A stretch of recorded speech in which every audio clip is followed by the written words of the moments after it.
Matter of fact, with this full moon passing, kind of feeling a new little energy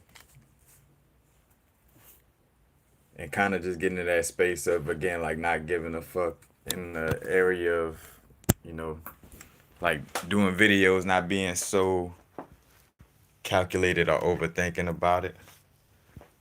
Something just recently came to me though, like a lot lately, dealing with the energy of like paying attention to like eating.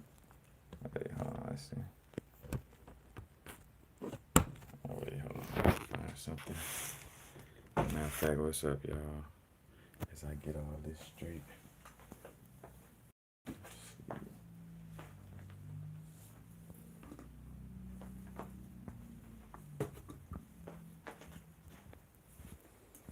Matter of fact, happy full moon.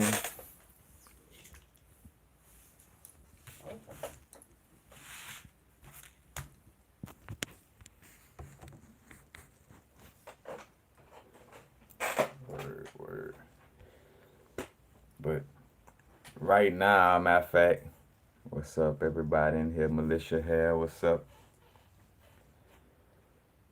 Like, I just had a essence of dealing with the sun, relationships, also breaking down the aspect of how the elements, basically like the story is being told through our, like, say for instance, and I get to it, I caught where I just was about to throw everything off. But like, all right. So first off, I was watching a like a little animal show last night, and everything with the animals, it was like, it was like every moment was living to either eat or have sex. Like, this animal just ate something. Like literally, cause that's what made me laugh. Like they'll show the animal it just hunted something, and it's like, and now this animal is about to go somewhere else to hunt again. And it's like, all right, well, damn. Like seeing like the animal's life is just to eat and sleep, eat, sleep, and have sex. You know what I'm saying? And also animals in this realm though represent like our lower nature or our lower chakras, like those base aspects of our nature. Again, the instinctual aspects from a physical perspective. But I'm like, damn, like everything eat. Like everything is always eat. And then like coming to the realization of like, how much food, no matter whether you're vegan, eat meat, whatever, know, just how valuable food is in our experience, in general. So also seeing that connection with, like, all right, things being about eating and how food ties us together, and when we talk about, hey, we doing it for the culture, the word culture is connected to bacteria, and our stomach have bacteria. And at one time, and from the Aztecs, Mayans, and also in Kemet, it came to a point where there was sun worshiping, but basically again to worship one aspect of source throws the body out of balance. You know what I'm saying? Unless again, and I even say unless because you shouldn't again like worship in that sense of it, but like with worshiping the sun, it was like worshiping the stomach in essence. So I realized also like how like all those things of like sacrifice, and so all those ancient ancient cultures and ancient cultures, so all that ancient bacteria, those ancient cultures are ancient bacteria, you know what I'm saying, in essence, that dealt with sun worship, they dealt with sacrificing. And I just had the little aha moment of correlation of like, they sacrificed like that also because again they were feeding vampiric energy, but it had to deal with feeding and eating. Again, like sun worship, solar plexus, and them sacrificing on the aspect of feeding and eating, and what you do every day, like something gets sacrificed for you to eat, you know what I'm saying? again, like as much as everybody wanna, that's why I'm not like on no extreme vegan vibe, because it's like, a plant is a living thing, and that's hypocritical to be super like, oh, protect the animals and stuff like that. Well, it's like here the plants are a living thing as well, you know what I'm saying? Now I get the aspect of that is more sustainable and you know, like it allows for, like with plants it's not easy to like run it all up, where you eat everything to where there's no more, like you could keep replanting and stuff like that with ease, and more so again like how I bring up like a fruit tree for sure has that energy of like where it's constantly supplying, like it grows fruits for you to eat, you take them, but then it's not like you're taking, like with vegetables where you're growing the plant and then taking the plant down. But anyway, get back to this because I caught myself. The aspect of sacrificing and sun worship, again, because it's like worshiping the stomach, and sacrificing is a form of feeding the entity, and again the sun energy is connected with the solar plexus, and just peeping out like most of all things on earth lives to eat, and again seeing how in our nature, you know, have the ability to do more than just be on that type of energy. Like, well, instead of just living to eat and have sex, we also could tap in on higher levels. But with the relationship, so like relate sonship, I don't know if it's gonna show, but like, the word relationship, breaking it down to relate sonships, like relationships, and aka the way we relate with each other, in essence also in accordance with our sun signs, but relate, I went to break down the word relate, and the word relate from the Latin perspective, relat, or relat, however you want to say it, relat, in Latin is connected to the definition of being brought back, or to carry back, or to report. So relate from a Latin perspective is like to report or to carry back or to like bring back.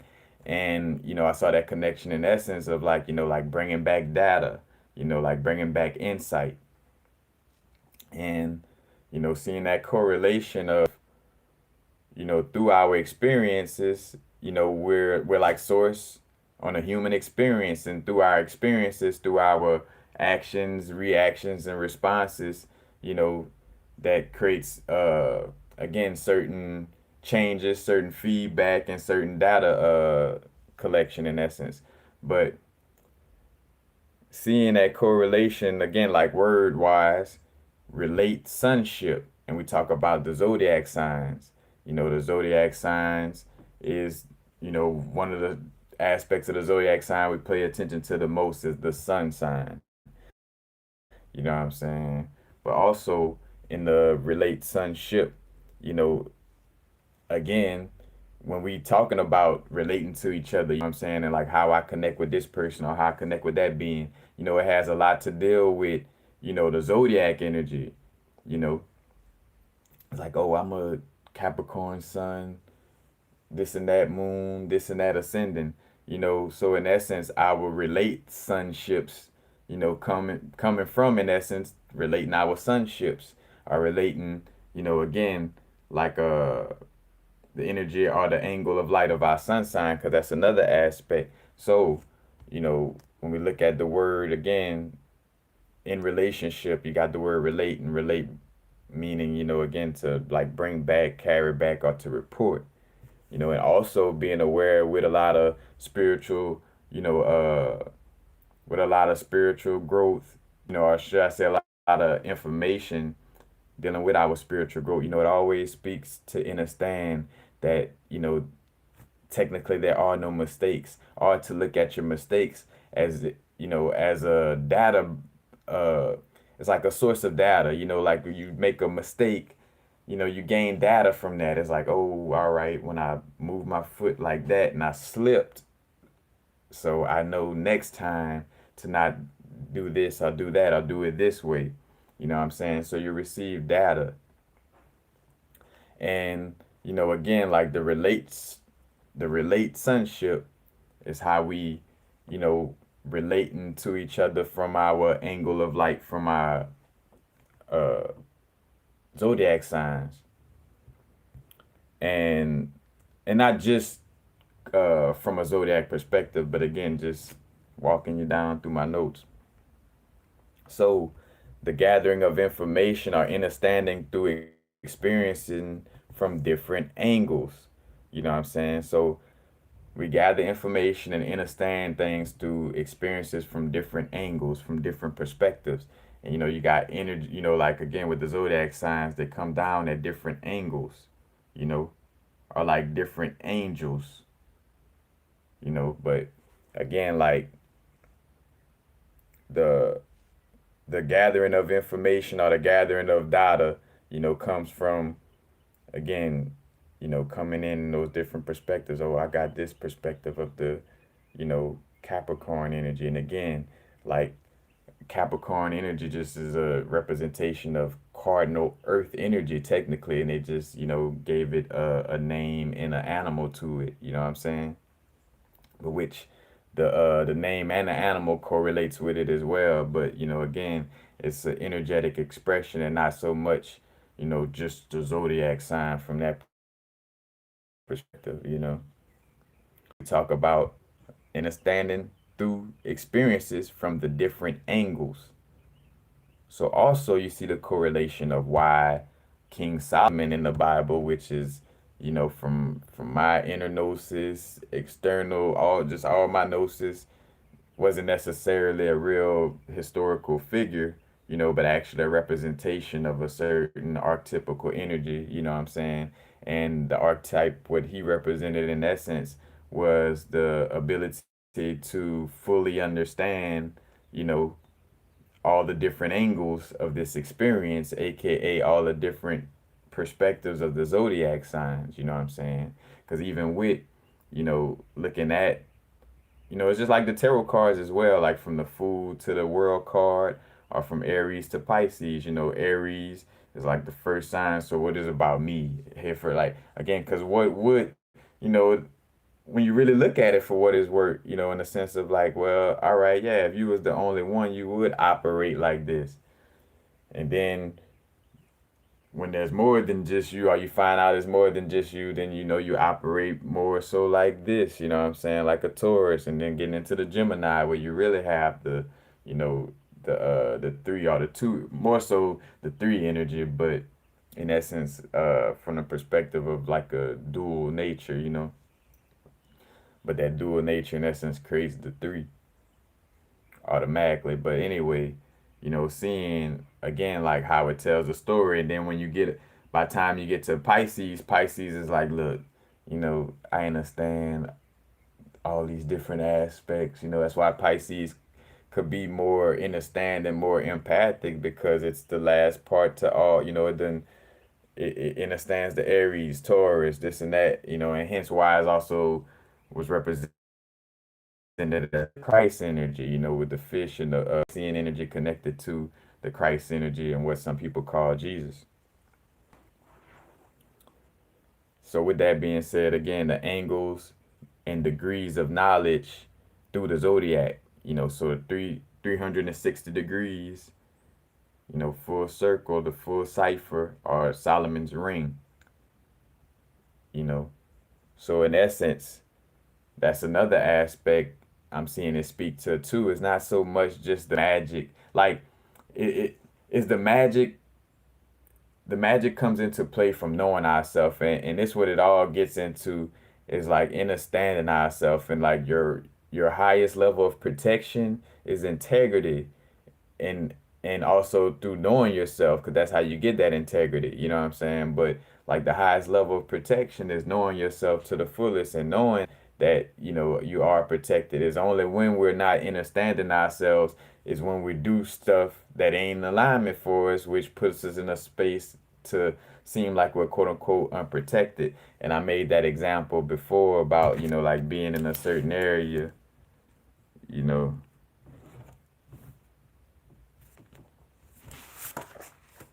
right here, this you being you. you know what I'm saying, in this area. So you got that, that quote unquote protection, but not like it's again like a external protection per se, but more so again like when you knowing yourself, you're not gonna get yourself into any shit that's not in alignment for you. So it won't seem like nothing's out to get you because you know who you are and you align with doing things that are in alignment with your highest good. But when we're a little confused and don't have clarity and we might move to a certain little area out this way, you know, this is not us being us. There's a lot of confusion, so all kind of stuff could, come, and more so we are attracting all kind of stuff from this position because in this position you're not being true to yourself. You're not understanding yourself, so you left from your quote unquote protection in essence.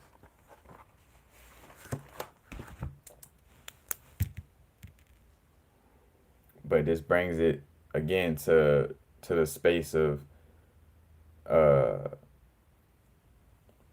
like just being relatable.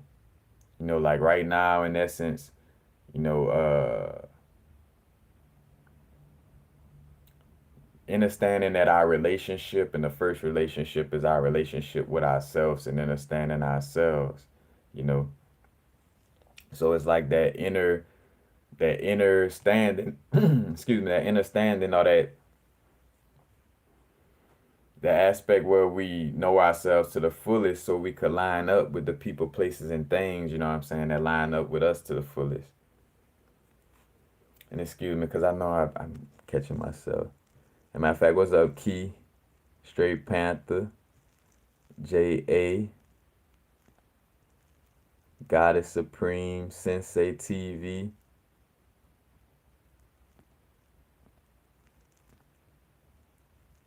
Marek Schwarzmantel.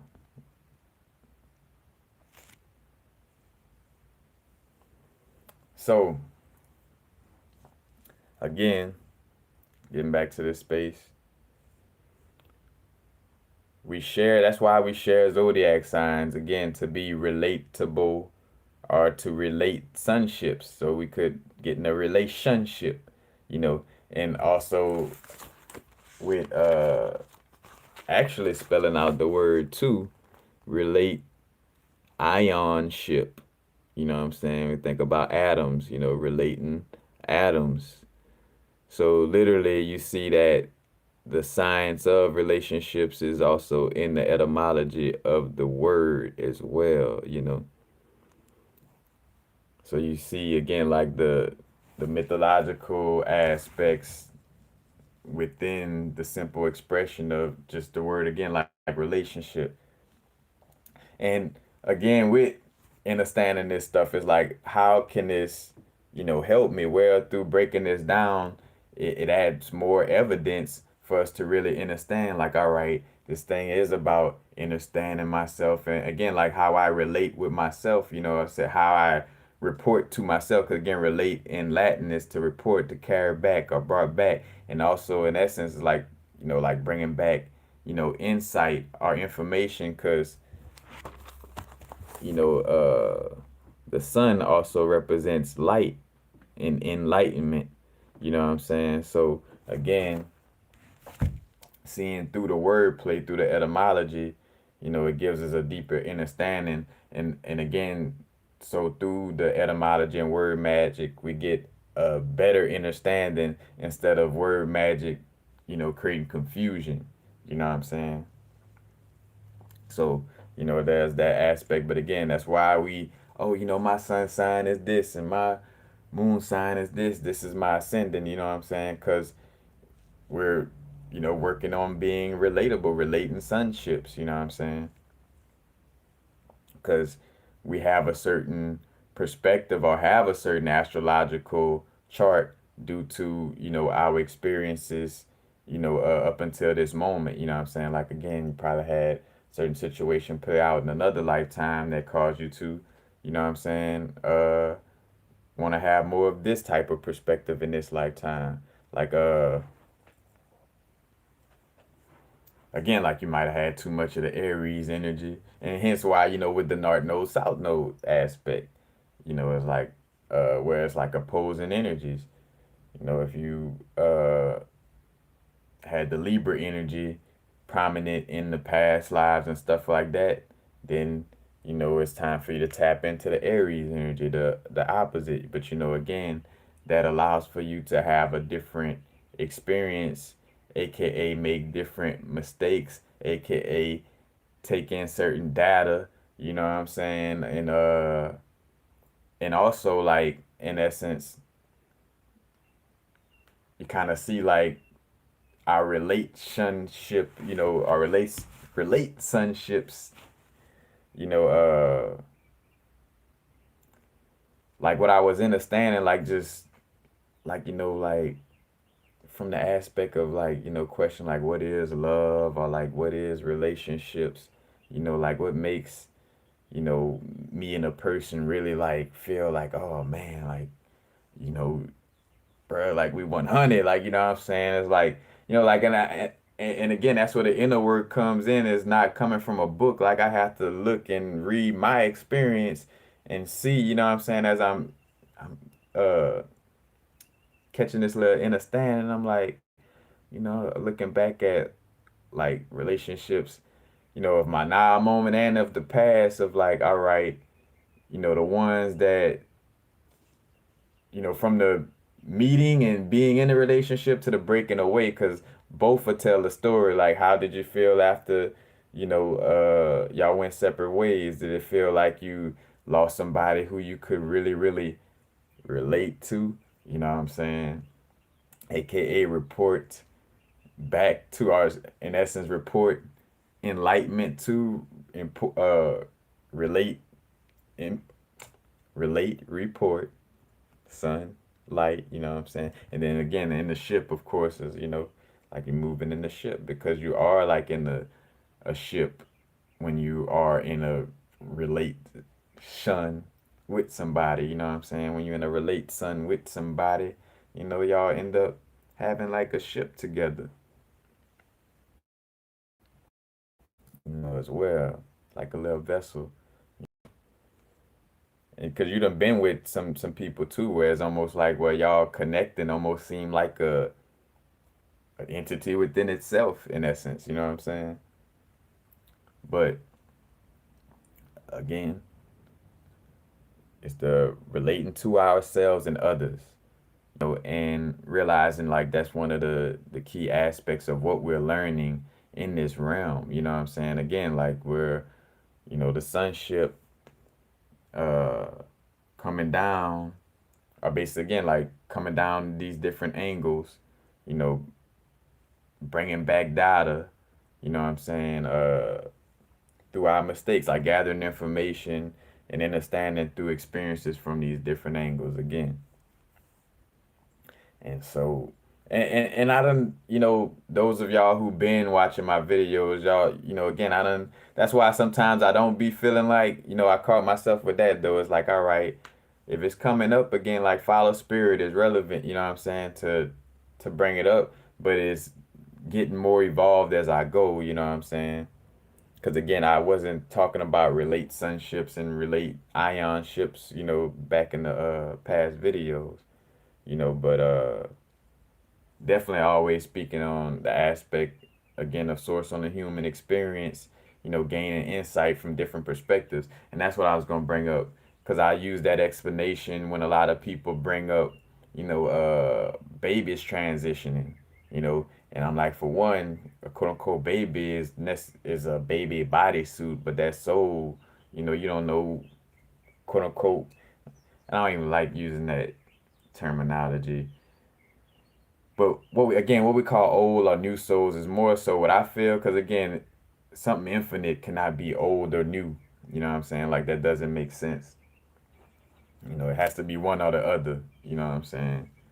But there's no old souls or new souls. But I feel like that terminology comes from. So if we are putting a date on like old souls, new souls, then it has to be correlated to something that has time with it, aka old souls, new souls is more so from the perspective of this earthly experience.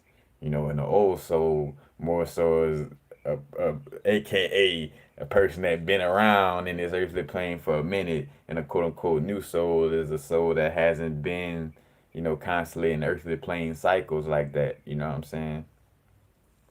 Which some may say again, which some may call just as ancient. You know what I'm saying as well. You know what I'm saying? So,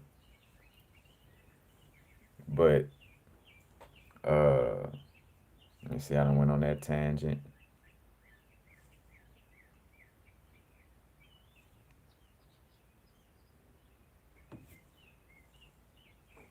but the basic and again doing this video was like a feeling that little full moon energy, feeling the vibe to shake things up, and just seeing again like how, again, relationship with self, you know, but like switching things up, you know what I'm saying? And I was seeing how I was, you know, getting into a perspective of doing things from a getting outdated, like same old, and looking to switch it up. Because even right now, I see how I'm working past a few things, how some stuff keep trying to come up in the sense of how I'm presenting or sharing the insight. But I'll work through it. I'm gonna make it happen. Because again, that's one thing that I definitely like. Just it baffles me to feel scared about any little simple thing. And I mean, I get it. We done been through experiences and traumas and stuff like that that, would make us feel some kind of way. But it's like, fuck. Like, bro, you just pressing a button and doing a video. Like, like what you know what I'm saying? Like, what is the most that could, happen? But you say some shit. All right, you say something that, and again, though, like being aware, like it's not like you're getting up and just randomly saying anything, you know what I'm saying? But like with the way you like to present information, let's just say, because again, like I realize this transmute that perfectionist, because a lot of times, again, it be stuff that I could share, but be trying to perfect it and let me just write an extra note on it and bring in. And then what happened to me is I done piled up so much shit on a video that could have been a few, or not as long, let's just say, you know what I'm saying? Or again, where the insight hit me, instead of in that moment sharing, I'm like, all right, let me add some more to where it gets so chunky to where it's like, all right, dang, I gotta find a moment to do it. It's like, again, just now is the vibrating, aligning with spirit, like back to that, you know what I'm saying? And if it feel like spirit, go with it. But also with, as we talking about relationships, also get into the realm of understanding ourselves from the perspective of having our needs met, you know.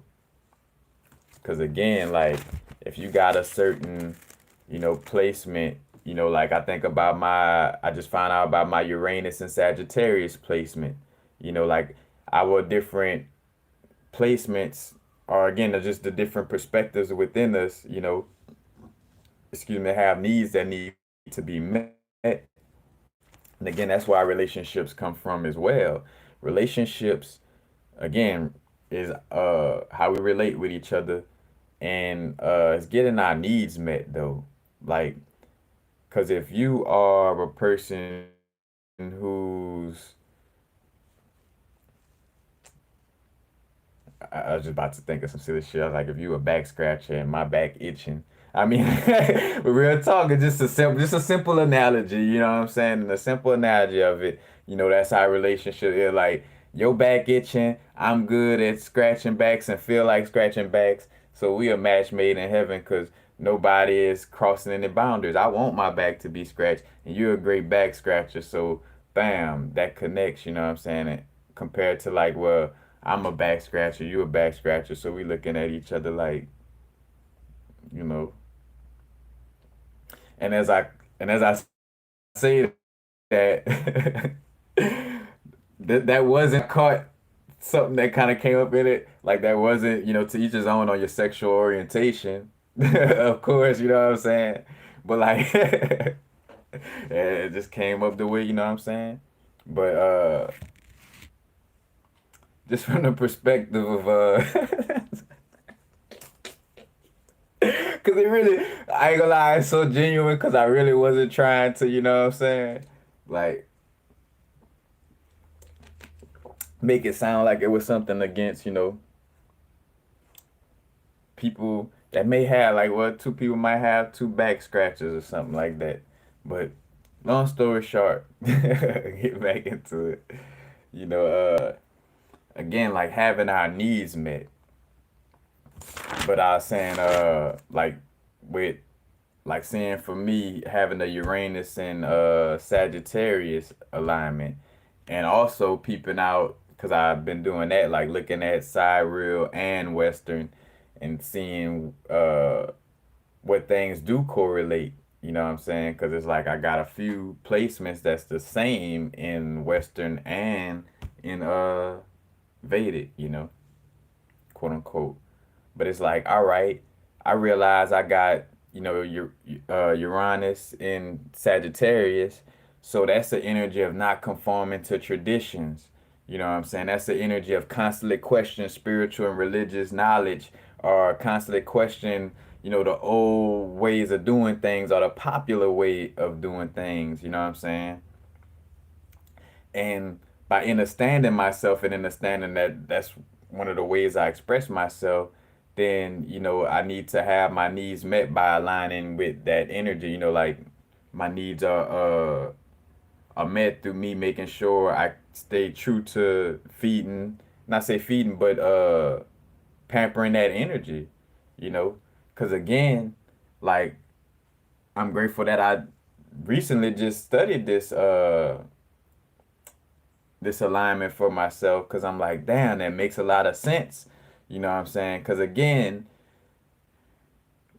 I realize again, like where your depression or any of that come from, or you feeling like you're not doing stuff right, it's from a lack of knowing ourselves. Point blank, period. Now, and it ain't for me like, oh, that's the right answer, the only right answer. But it is a factual answer that is what it is, you know what I'm saying? So it's not like me just trying to be right or say something like, yup, and that's what it is.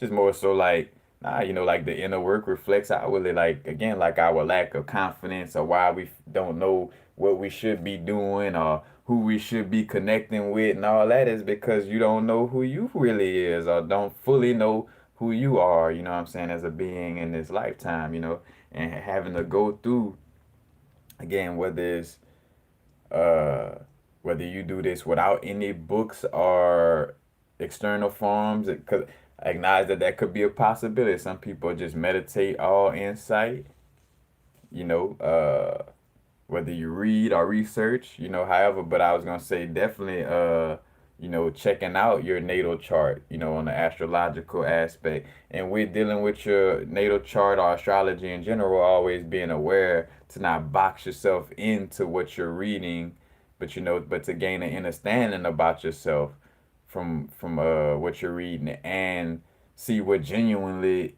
aligns with what you've been dealing with throughout your life, you know what I'm saying? And not again, not to just box yourself out to be walking around like, oh, team Capricorn or team Sagittarius, or you know what I'm saying? All that's cool too. You know what I'm saying? Ain't knocking that. But it's like it's like a little blueprint for us to understand ourselves. Cause if I understand like, oh shit, I have this Lilith placement and I got this, energy in my 10th house, cause even like for me, like realizing like my 10th house energy with the moon aspect, and how basically my emotions is tied to my career and public image, my reputation, public image, long term goals, structure, masculinity is connected to my emotions. But if I wouldn't have researched that shit, I would always still be thinking like, oh man, I'm getting too emotional about my public image. Something wrong with me. You know what I'm saying? And then fucking myself up mentally, you know what I'm saying, if I would allow myself to do that, because I'm not understanding myself or again getting that deeper insight. So, and again, like relating sonships, like relating the sonships within relating, like how things relate internally, you know.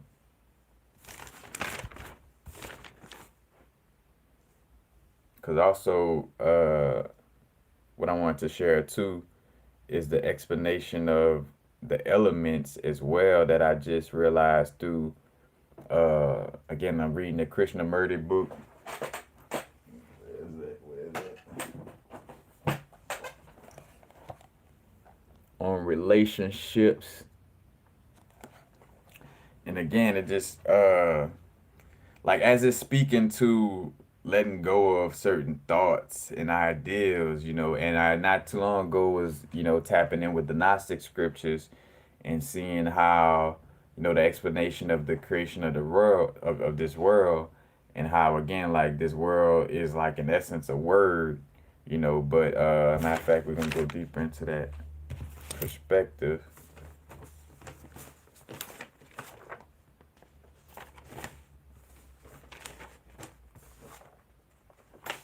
Cause basically, matter of fact, and this funny or this fire actually to show how I could correlate a book that's on relationships and it's talking about relationships from not a super meta perspective, like like a relationship, like like this human being relating to that human being and our human, you know, from reading his literature or in a you could see that he's tapped into the metaphysical as well. But like I would say, it's dope to correlate this book on relationships to a Rudolf Steiner book, Cosmic Memory. But in Rudolf Steiner book, Cosmic Memory, uh, I came across the perspective of him explaining like how our physical being came you know uh into being, in the sense of like or just the evolution of our being within this realm, you know what I'm saying? And talk about it from the Atlantis and Lemurian civilizations as well. But one of the things that I remembered and that kind of stood out, because I also be breaking that down too, is like, again, like the aspect of creation and different perspectives and different angles. But they brought up something profound in the perspective, simple but profound. It was like, at a certain point in civilization, they didn't have language because memory didn't exist, you know. And I realized memory is the mother of this world. I gotta go a little deeper on the aspect of on a universal level. But again, I thought about it like, so in this realm, we were having an experience before memory, but when memory came up, memory allowed for basically memory created allowed for language to be created.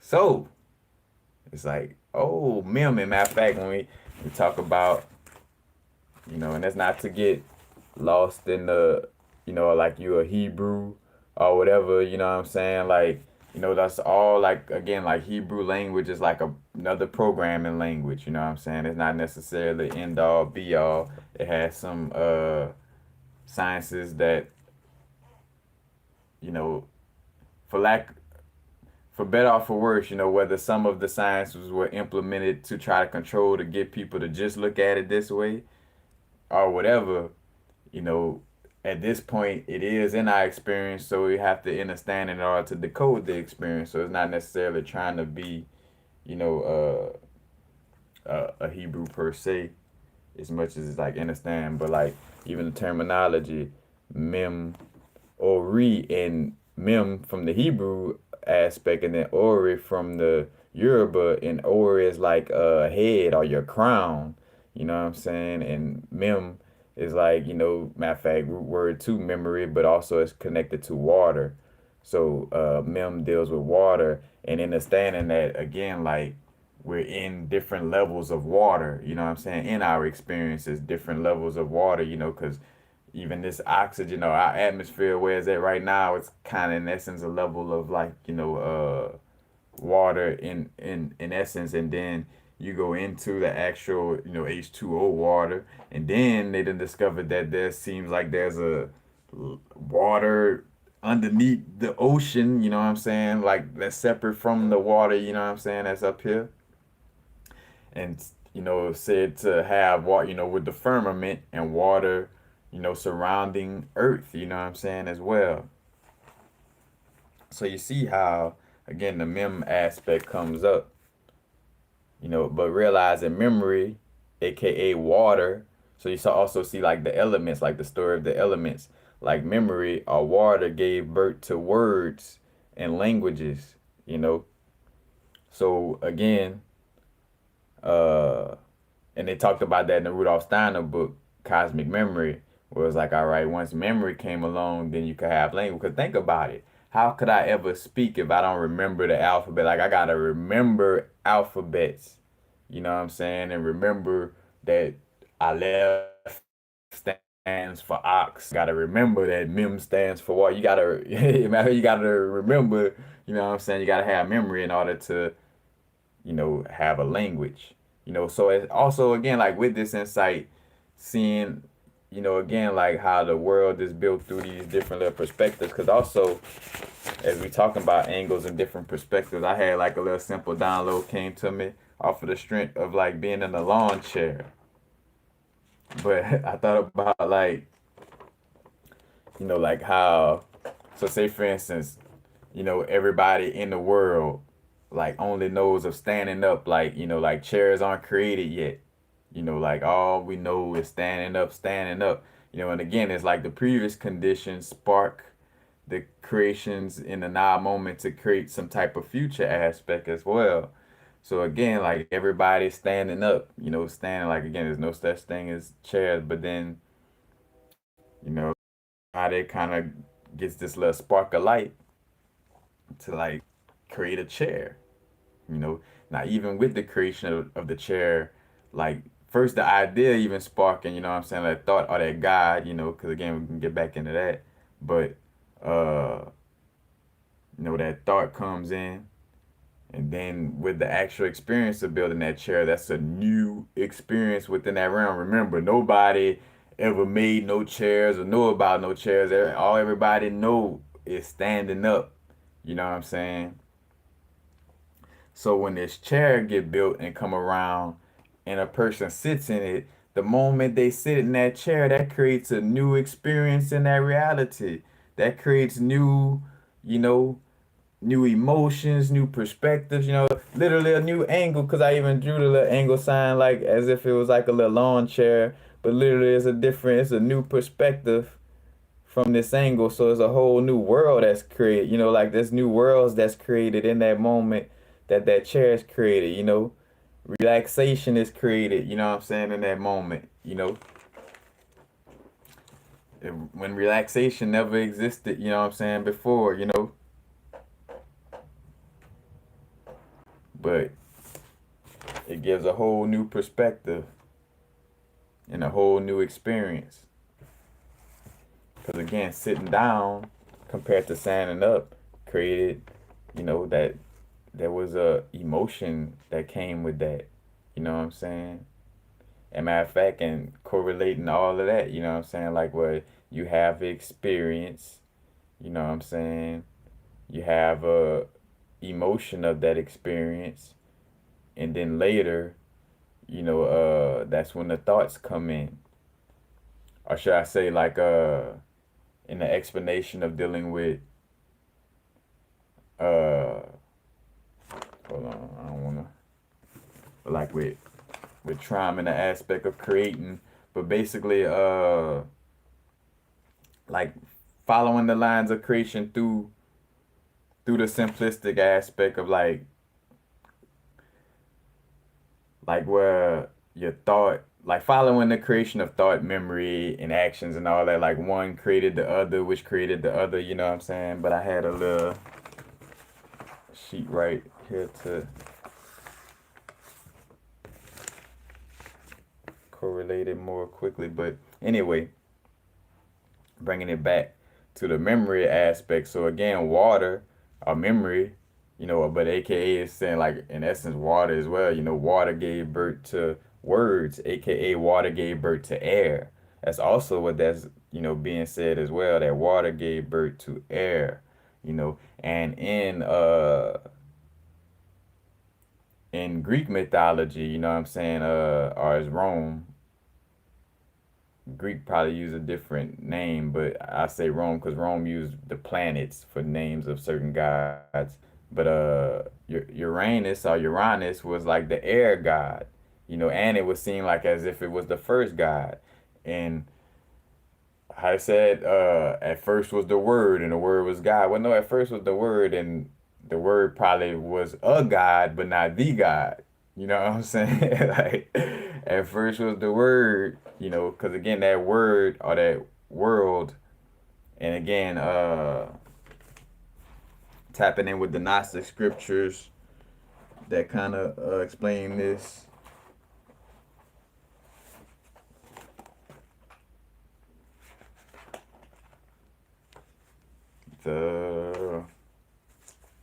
The tripartite tractate, the Valentinian Gnostic text of the Nag Hammadi.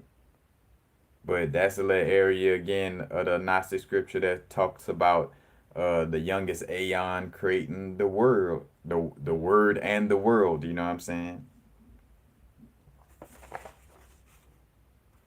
And it's also and I'll be sure to connect the old Yadala brought video I did a while back in the Gnostic scripture videos. So, cause that would correlate with what I'm speaking on right now. And again, for those of y'all who don't, like if you're new, definitely do research on the Gnostic scriptures. Researching also, if you're new to that aspect as well, astrology, cause that was a whole thing too of covering up things. But let me not get too deep. Bam. Uh, so memory, water gave birth to the word or gave birth to air. And, air in the sense of the word aspect, but then also air is thoughts as well, because that's all, air, that's thoughts. So basically, memory gave birth to, you know,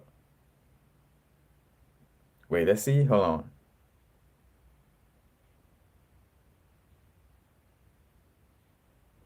All right, because even the earth, so say for instance, earth technically is the world or the word. Again, like we would create this, the world. The world is mixing up stuff. Slow down. With the aspect from the Gnostic scriptures where he talk about the aeon creating this world through his word, you know, and that world basic, and again how we always talk about Earth is like a matrix simulation is not the end all be all because in the Gnostic scriptures it speaks of like the Earth also being like a being itself, like becoming a being or entity itself, aka again the world, the word, aka Earth, becoming like a being or entity itself. But again, Earth is a world, a word, and an idea. So like literally this world exists because it was a word, it was a thought and a word. Like somebody thought to create this world or word. You know what I'm saying? But you have to have again like the memory is what gives birth to even having words to even speak because if you don't have and literally just sit down and think about it, like if you come out just not remembering, like where there's no keeping up with your experience. Because again, like, well, let's just say if you didn't have the capability to memorize stuff and you sat in a class that's teaching people how to talk, you wouldn't be able to speak, and it would have to be to the extreme So when I say like no memory, like your memory would like again like it wouldn't it's non-existent. Like I'm talking about every millisecond of what's being said is forgotten.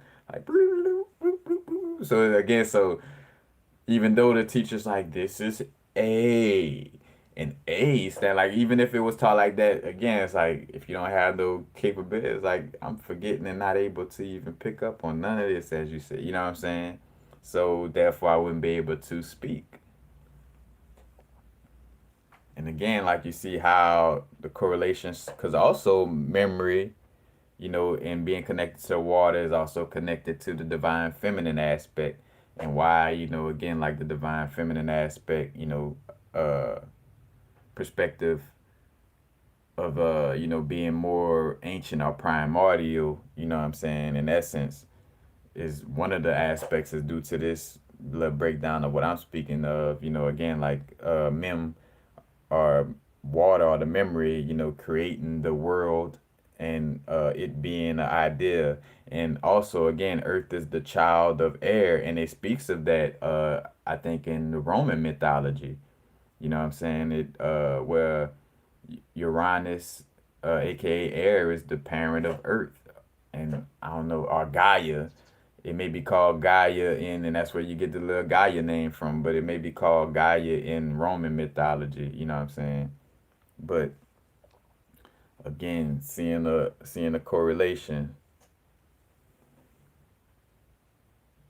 Let's see. And hence why, a part of our spiritual growth also, is like the effectiveness to not let memories dictate how we create, you know what I'm saying, and interact in our now moment, you know. Because again, like everything has a positive and negative, you know what I'm saying? So, all that water, you know, uh, has its positive aspects and it has its negative aspects too.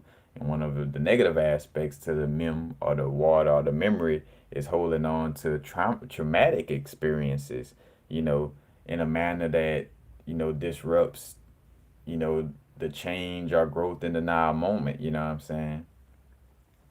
Again, because that's what, again, like the memory of certain traumas create create certain fears about doing certain things in your now moment, you know what I'm saying? In connection with again like whatever you've been traumatized with in the past, and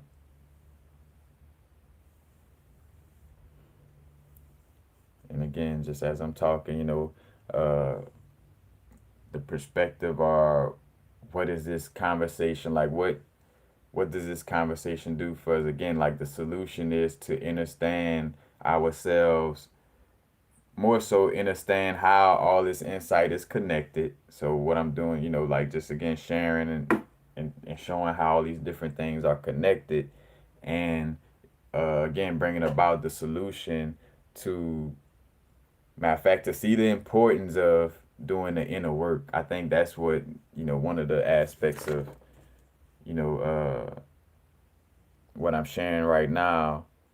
It's just showing, and it's also showing like how the metaphysics and the mythology again like speaks to, doing the inner work. So in essence, in essence, it's like all right, like you get to see it from different perspectives because that's the name of the game. You know what I'm saying? In the sense of like, this book says it, this religion says it over here, this religion. So you start to see like, and you're seeing it play out like, and that's the main and first and most important thing is seeing it play out in your reality on that level, and then also getting evidence from this person who is non-melanated, and this person who's melanated, and this person who's from the south, and this person who's from the north, and this, and no matter what whatever they energy is packaged in, you know what I'm saying, that has some truth to it, and you could see it across the board, you know what I'm saying. That's what again uh allows for it to solidify, but again in alignment with our intuition, in alignment with seeing it in our experience. Because again, what also is real up in this realm is, a lot of things become real due to agreements. Like certain elements on the periodic table was made recently, So technically, to say that's like something that, like it's real valuable, real like, well, like again, uh trying to say too much. I was gonna try to tie in something else, but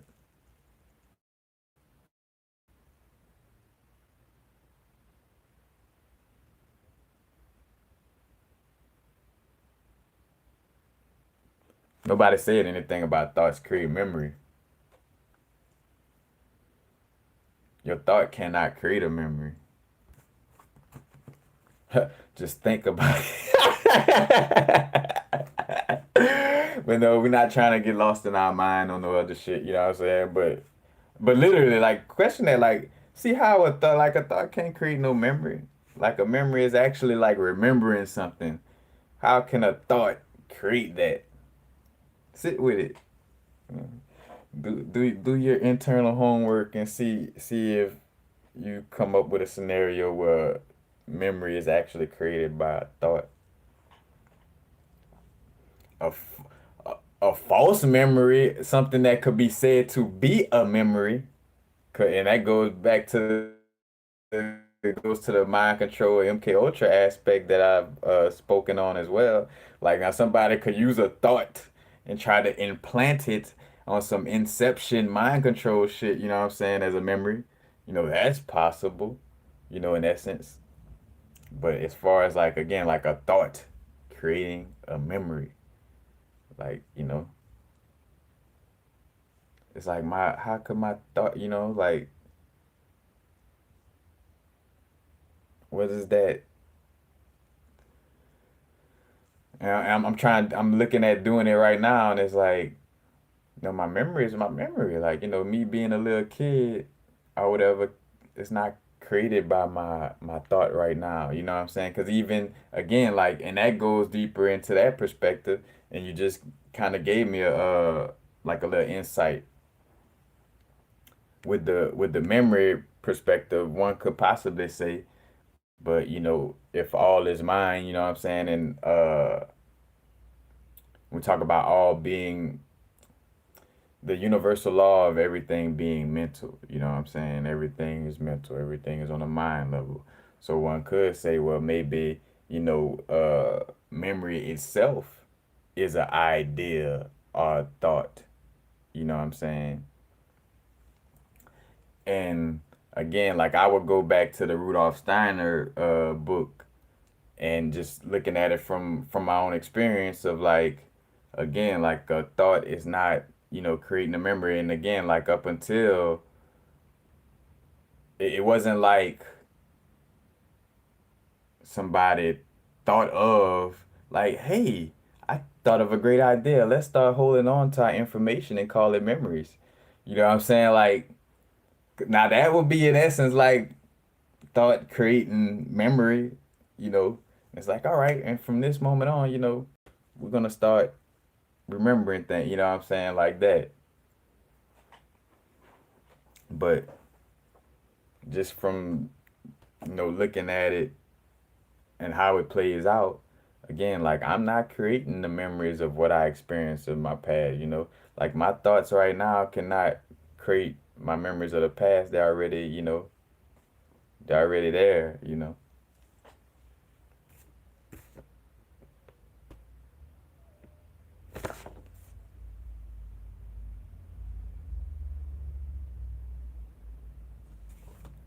But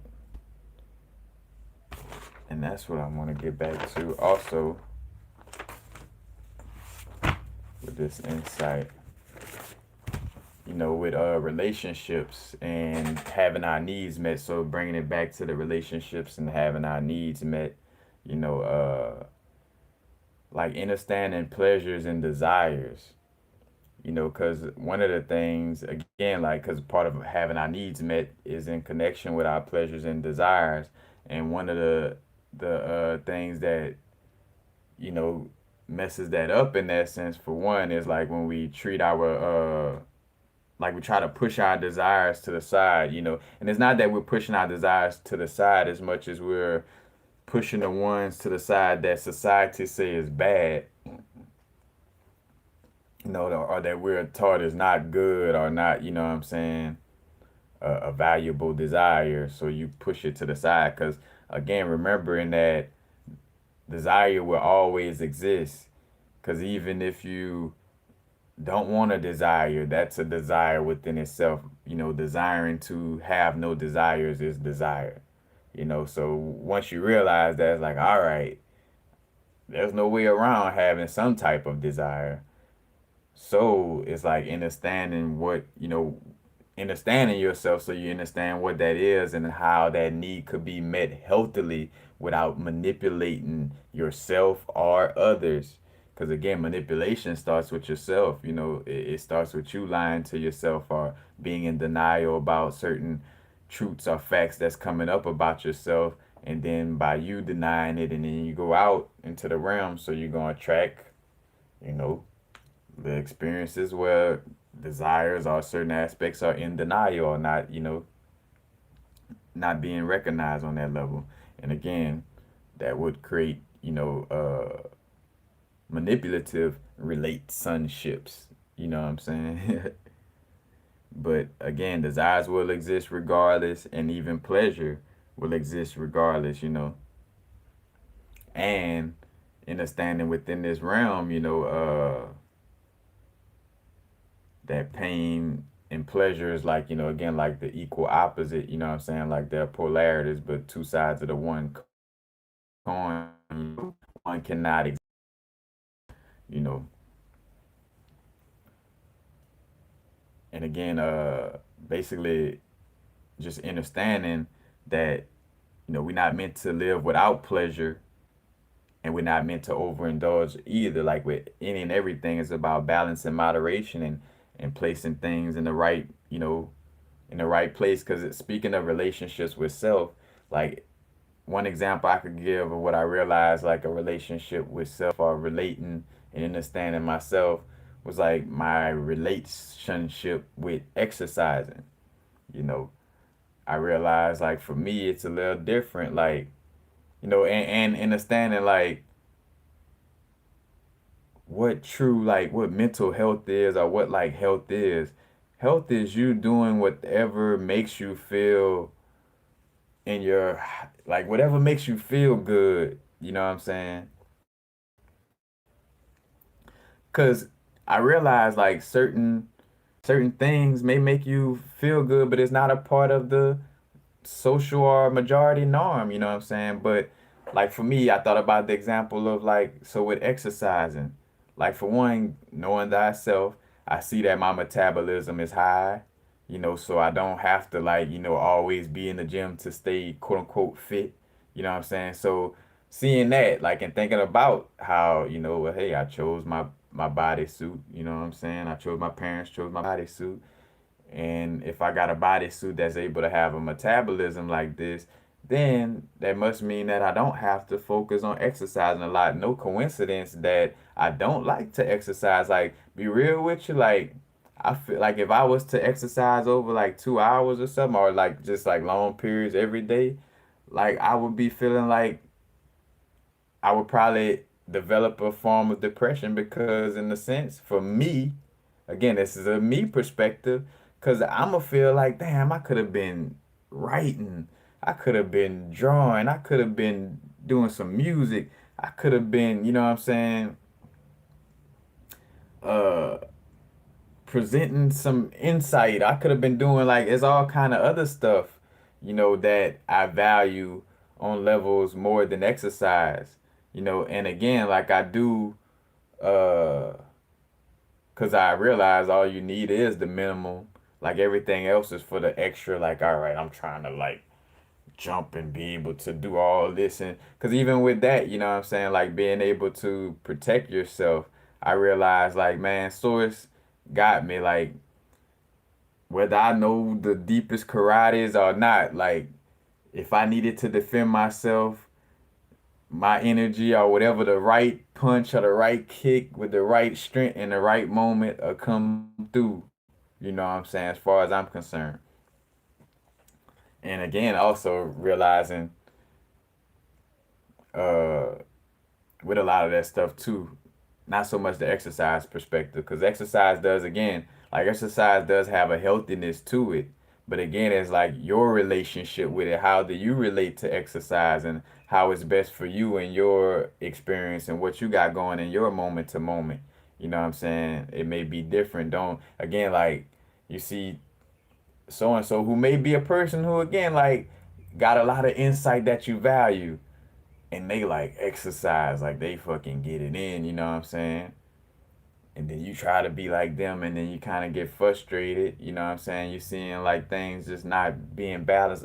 Now, again, and that's where you realize, same thing with eating healthy. It's like you feel like, oh, I don't have no sickness and shit like that, but you feel depressed because, you're spending so much time doing what you love. You know what I'm saying? You're spending so much time exercising, but you're not really doing what you love. So technically, it's like you're exercising, but it's taking up so much time to where it's gonna end up defeating the purpose. So as much as you're cleaning yourself on a physical level, you're gonna be unhealthy energetically, because again, that's not in the highest alignment for you to exercise like that. You know what I'm saying? So again, it's like understanding your inner relationships, like what's best for you. Like you might do better with just doing yoga or stretching more. You know what I'm saying? You might be a person, again, like you ride a bike a lot, so you don't technically have to take time out to go and do things of that nature. Because I realize, again, like at minimum, all I need is the strength to be able to do things myself, in essence, and especially from a perspective of being in a masculine body, being able to lift and carry things, myself. Of course, some stuff gonna take help. I'm not, again, like, not trying to, oh, I want to be the strongest man in the world so I could deadlift a sofa or something like that. Like, nah, because while I'm in the gym getting all that workout in, I'm not working out other aspects of myself that I like to work out. You know what I'm saying? So again, it goes to each his own aspect. But again, that relationship is through that understanding of self, you know.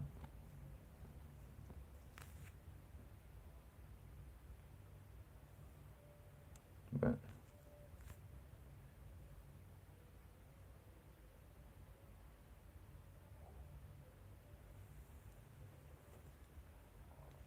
as a matter of fact, we're gonna get back. Let's see. Talking about aspects of memory is made of thought. I know most definitely.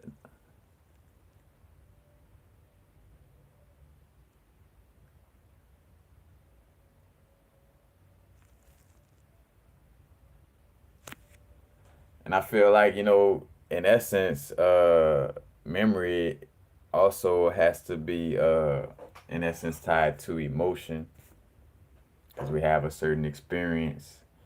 Well, no, I wouldn't even say that per se, because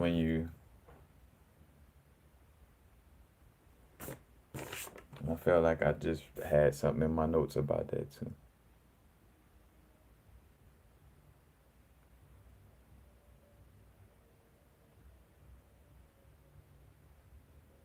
And speaking of relationships, I just saw another thing in my notes.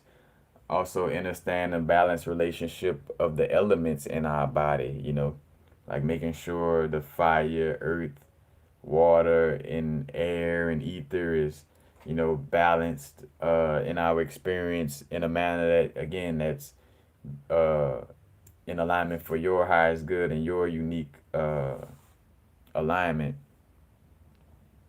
But I was looking at like the aspect of the less you eat, the more you're connected with. So the less you eat, the more you're connected with the fire and air element, and the more you eat, the more you're connected with the earth and water element. You know, and again, it makes sense. The less you eat, you're dealing with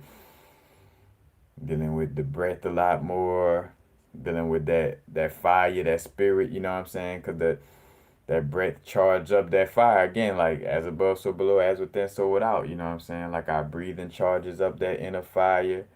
Our oh, and also, because we're gonna get to that aspect, because breathing, again, is the air element, and air is thoughts in words. And in the Krishnamurti book, they was talking about how thought feeds how thought feeds the duration of desire. So basically, the air element feeds the duration of fire. Literally, because again, matter of fact, my fire, baby, and I show you what I love would do. Fire and desire. Rick James, that's a coincidence. That's just a coincidence that Rick James made a song called Fire and Desire. There are no coincidences in this universe.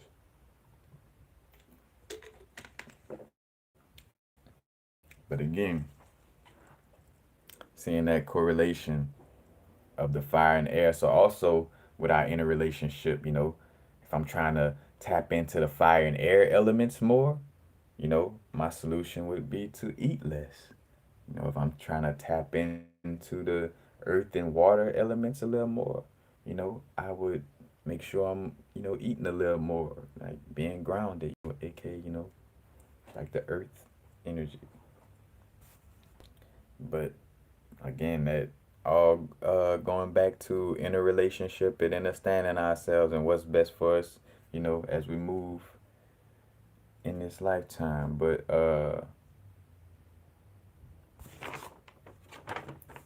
let's just bringing up.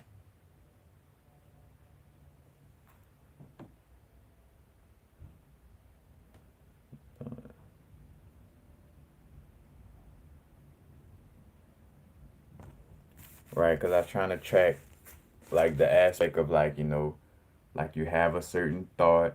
Because again, literally, in our experience, when we talk about triggers and how we, react or respond to them, it's like we have a certain experience. That experience, it looks like an experience we had before. Now, in essence, like again, you see the surroundings or see a certain thing, and it'll provoke a certain memory. You know what I'm saying? That will provoke a certain emotion, and once you're in that emotion, again, the body doesn't, should I say, like the subconscious, it's like, oh shit, we feeling like this, and that's what it is. You know what I'm saying? Same thing with the movies. Like you're watching a movie, although it's not you going through nothing, you crying, cause like the subconscious don't can't doesn't decipher on what's you talking, or if it's you talking, or if it's a TV talking. You know what I'm saying? So again, the subconscious is like receiving, receiving, receiving, receiving. From that perspective. But again, the thought feeds the duration of the desire. Again, where and let me tap in.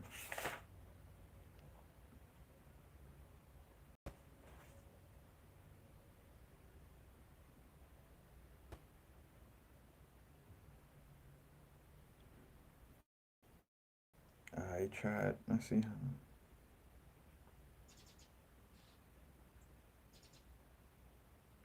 All right, I'm gonna read a little bit from this book.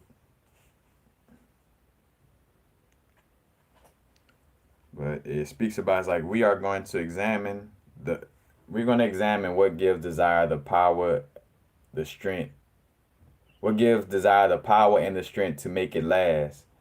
What makes it last? It is obviously thought. I see the car, I have a great desire, and I say, I must have that. That thought, by thinking about it, gives it duration.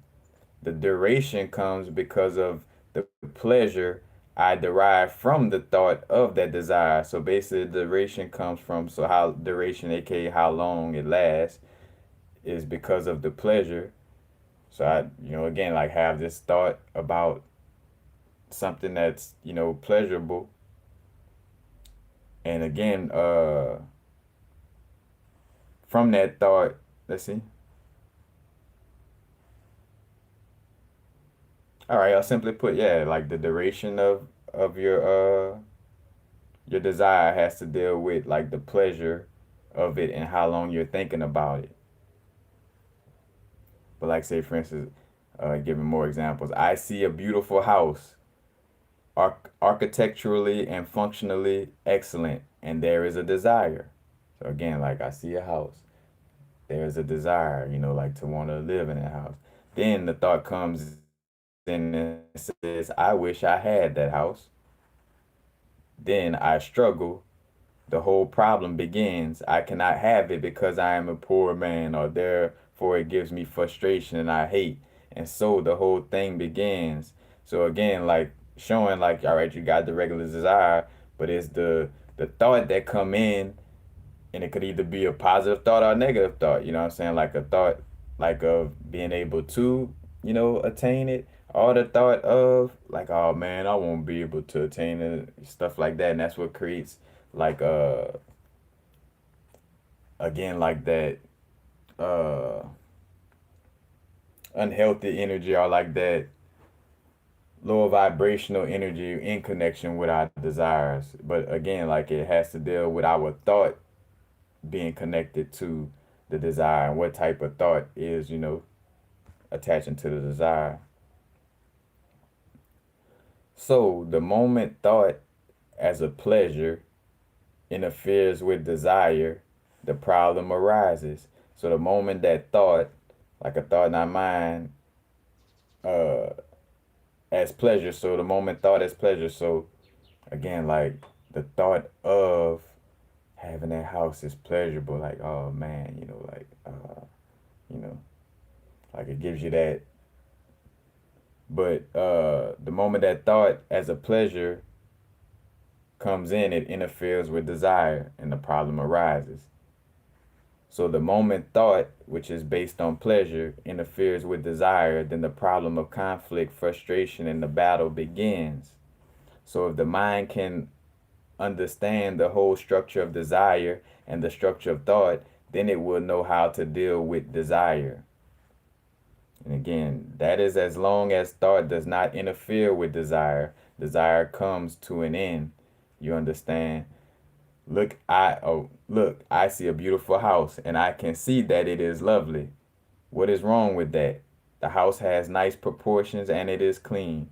But the moment thought says, how good to have that and live in that, the whole problem begins. So desire is not wrong, desire is never wrong, but thought interfering with it creates the problem. So that's the deeper aspect. It's not that desires are wrong or bad. It's when thought interferes with the desires that cause it to have, like, again, like that bad feeling or that quote unquote good feeling, you know what I'm saying? So it's not about like, so we're not gonna help ourselves by again like trying to get rid of desire, because that's something that's impossible. Again, it's like trying to suppress certain aspects of our being that is not suppressible. Nothing came up as I said that, but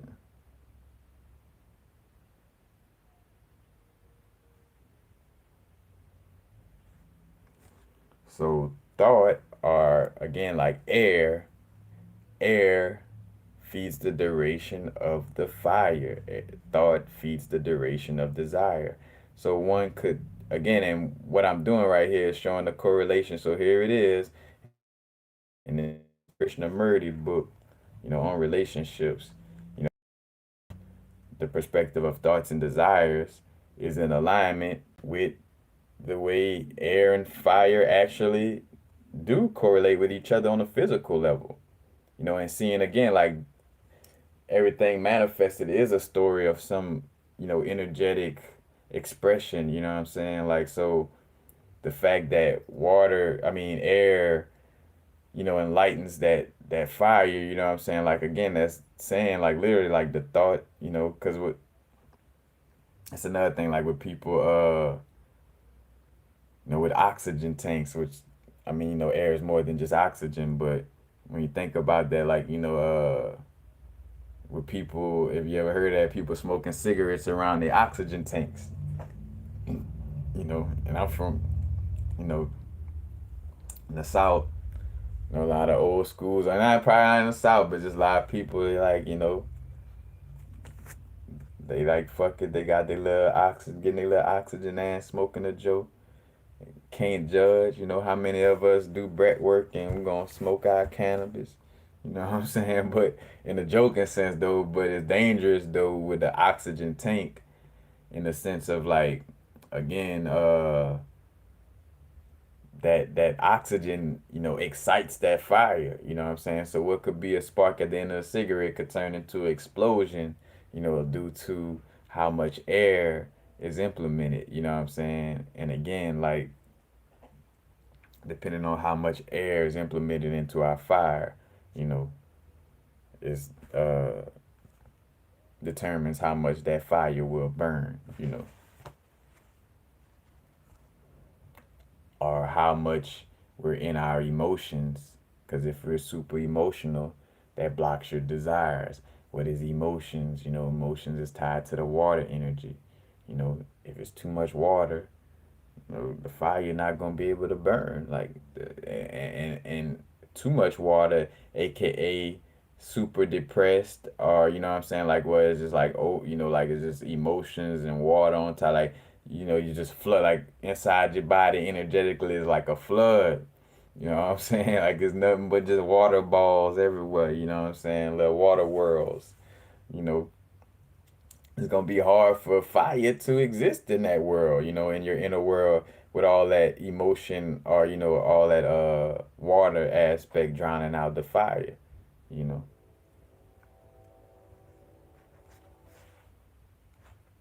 But again, it's all, you start to see how it's all correlated from whether it's a self-help book or actual mythology. And again, back to mythology is anatomy by law.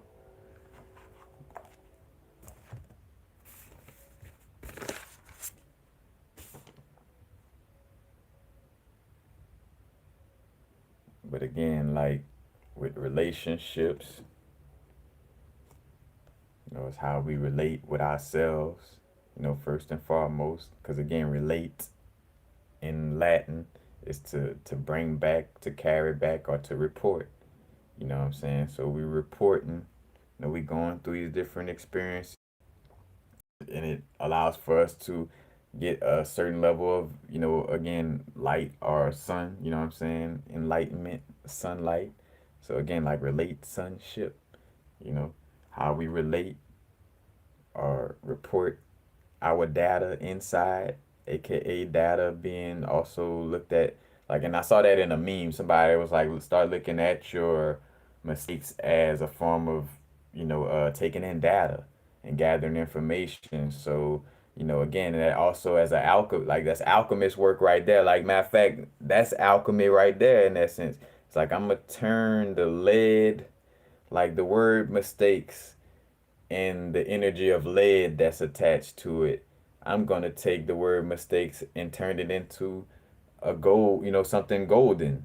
You know what I'm saying? AKA just my perspective of how I, observe it. You know what I'm saying? Again, the angle, the 360 degrees of knowledge, the full circle, you know, but shifting that perspective.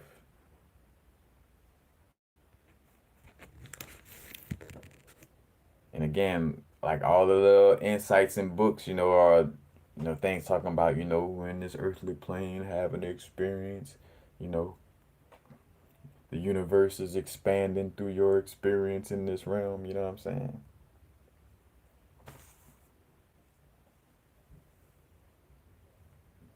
But again, like the relationship, it's like reporting, enlightenment, and matter of fact, and just getting back to a simple aspect of like just looking at the dynamics of it from just seeing like what happens when we dealing with people, again, like being so like like what makes you vibe with somebody, heavy, like, it's cause y'all have a lot of oh, like you was locked up too? Oh, you lost your dog when you was 5 too? Or you know what I'm saying? Like, it's like, oh, I could, I relate, and, like, and some beings could do this even very quickly, like hence like the people who are able to get in relationships more quickly. Matter of fact, it's almost like a Piscean energy or empathetic slash like I'm able to understand, because also in a Piscean energy is able to relate to energies that they may have not actually experienced firsthand, aka like the Christ energy. Again, like even though Pisces ain't a Aries or it ain't a Taurus or ain't a Gemini or whatever, it could empathize with all those positions because it's literally the 12th position because it done been through all that. Just like the Fool card could make it to being the world, from going through being the magician and the empress and the high priestess and the hierophant and the, what I'm saying? Like, again, like, and also our realm or our life is like, again, it's like the expansion, of the flower of life, and also like, cause even right now with the retrograde aspect, like matter of fact, what it is, Mercury and Jupiter going direct. So in the area of expansion, wisdom, abundance, and luck, you know what I'm saying? We're gonna be coming out of these past energies of dealing with that. You know what I'm saying? Getting a lot of clarity from the past, not going back to it, moving forward. And with the Mercury aspect, with the communication, commerce, like that aspect, shifting into a new perspective. But again, like realizing like our whole experience is a bunch of cycles and loops. But again, it's like that's why I realize I think it is like how I explain in this like when explaining the flower of life, and how you get, let's just say again,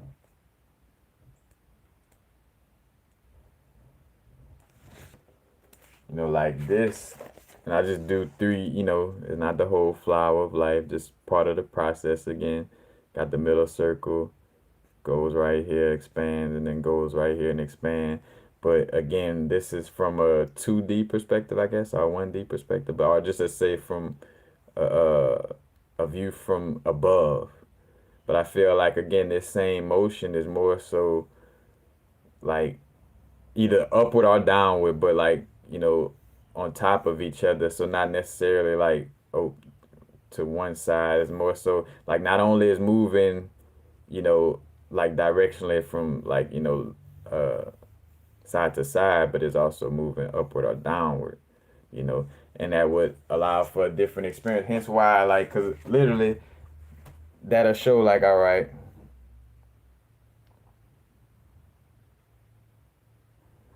hence like we're paying attention to our Saturn return and all that, but like you go through a certain experience in life in this bottom circle, you know what I'm saying, the first of a few years of your life, and then you grow, you grow, and then you're at another age, but then you come across that same little area again. You cross that old line of the experience from when you was 12 or whatever. But you're at a different age, but again, it still kind of comes up because you're back in that same position, but in a higher position, So again, like it makes sense. Like with this perspective again, like all right, this is when you experience that situation, and then as you evolve and you go through things, and then it's like, damn, this reminiscent of when such and such had, like you're going back through that space, you know what I'm saying?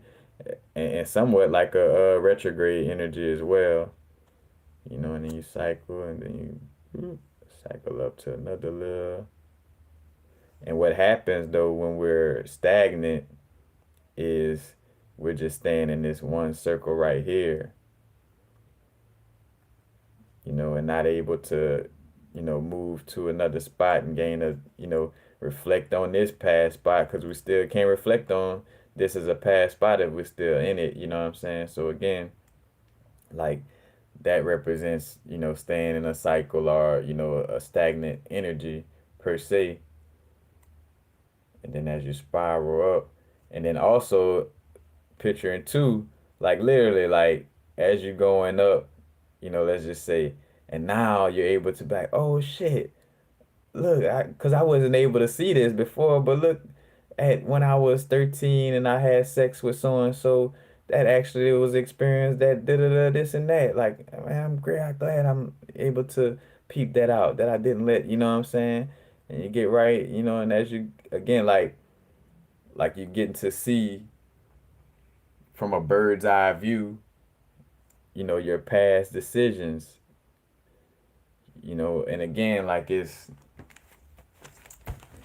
I could take that into a whole, you know what I'm saying? But again, just to tap in on some level, you know what I'm saying? Hey, shout out to Mr. EG. What's up, Kels, Marcus, Burn?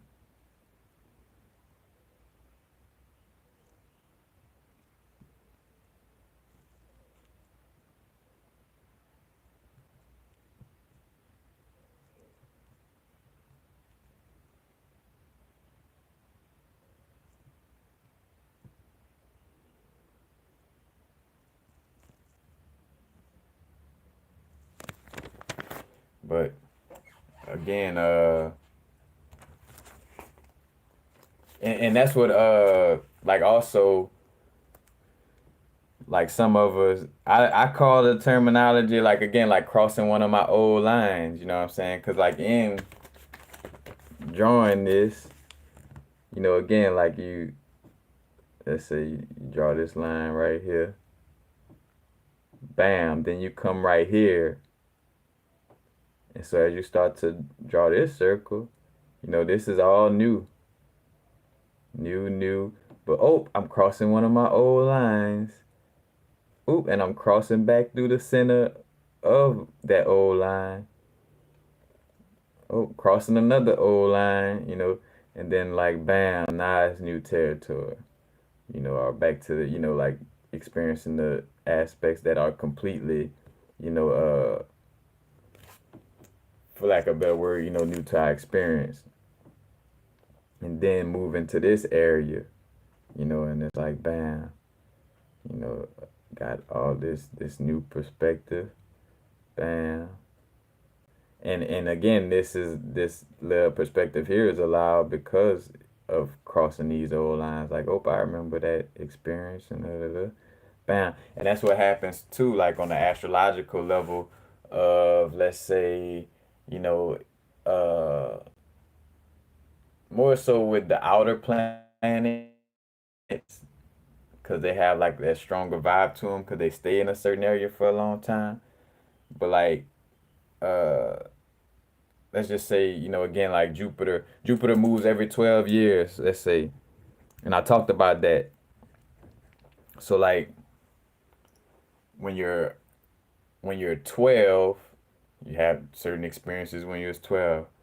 Then when you get to being 20, when you're 24, like you're gonna have like flashbacks of like the Jupiter energy or like wherever Jupiter was whenever you was 12 is gonna come back to that place when you're 24 and you're gonna feel that energy, like that essence of that energy of like when you was 12, you know what I'm saying? And again, though, it allows for us to gain some clarity, you know, from those perspectives.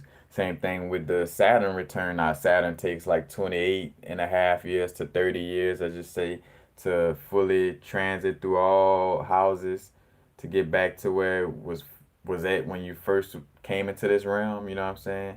And hence why a lot of us, again, like, we don't start to like um, do things, you know what I'm saying, on a different level in essence until like we're 30, you know what I'm saying? Because we fully got that discipline. Not to say like, there's people who definitely, do things before they're 30, you know what I'm saying? As far as like living the life they love, et cetera, et cetera. But it's just from that perspective of you definitely by the age of 30, have a strong, like a full circle, again, like the 360 degrees of the Ring of Solomon aspect, you know, from a Saturn perspective of your experience and using that to move forward. But,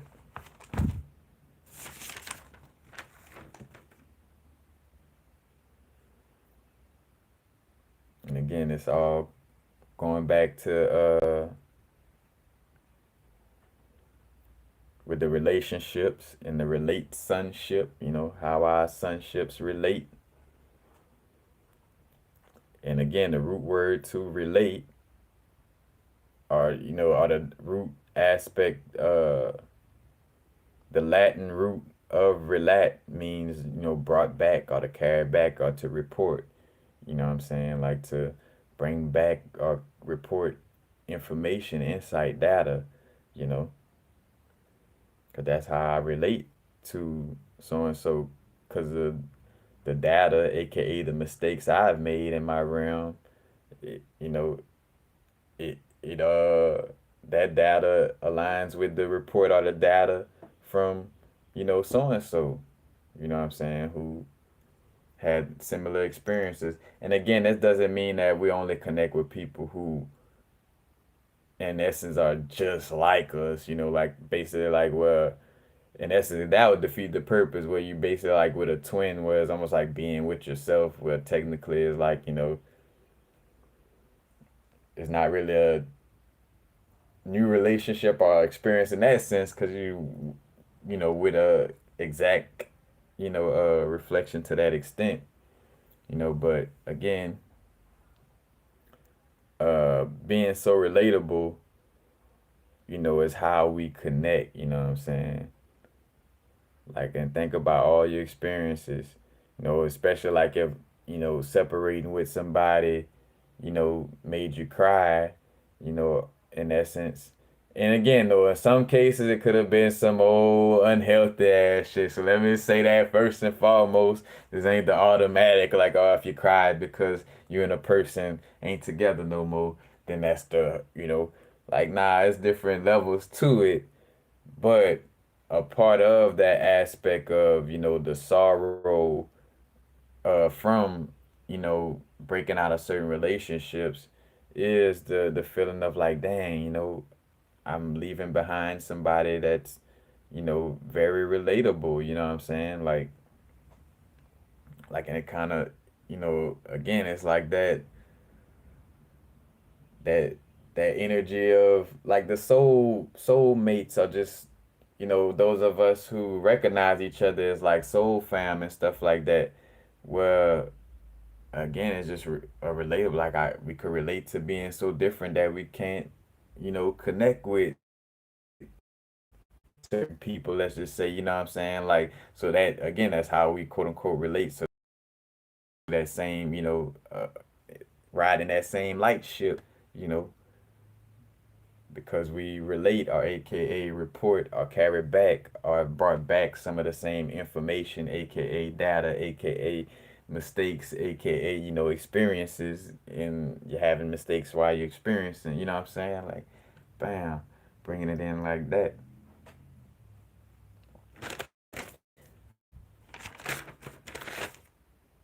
But I'm about to be out because again, I'm repeating as like a little review before I go out and again seeing the etymology also with memory with the Hebrew mem, which water.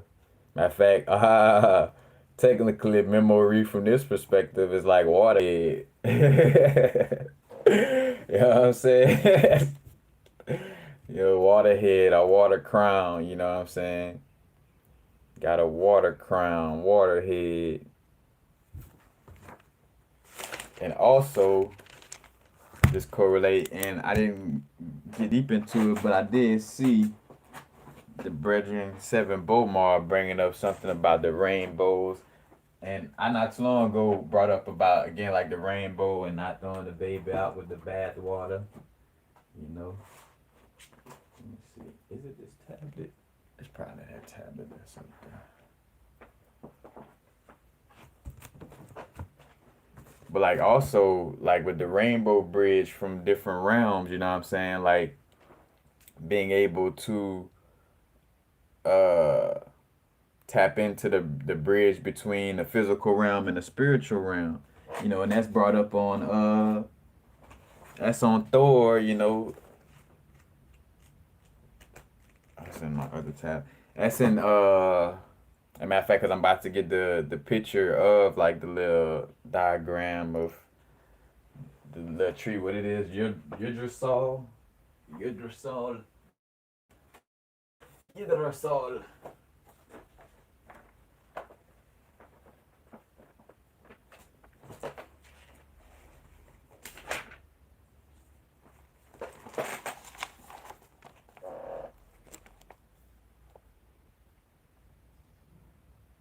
And again, like being able to travel, the Rainbow Bridge,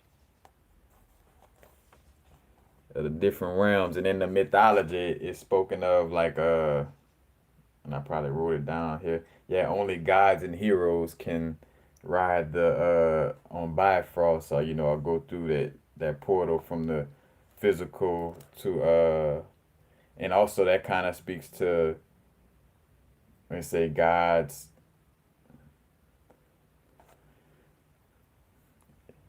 Not even going,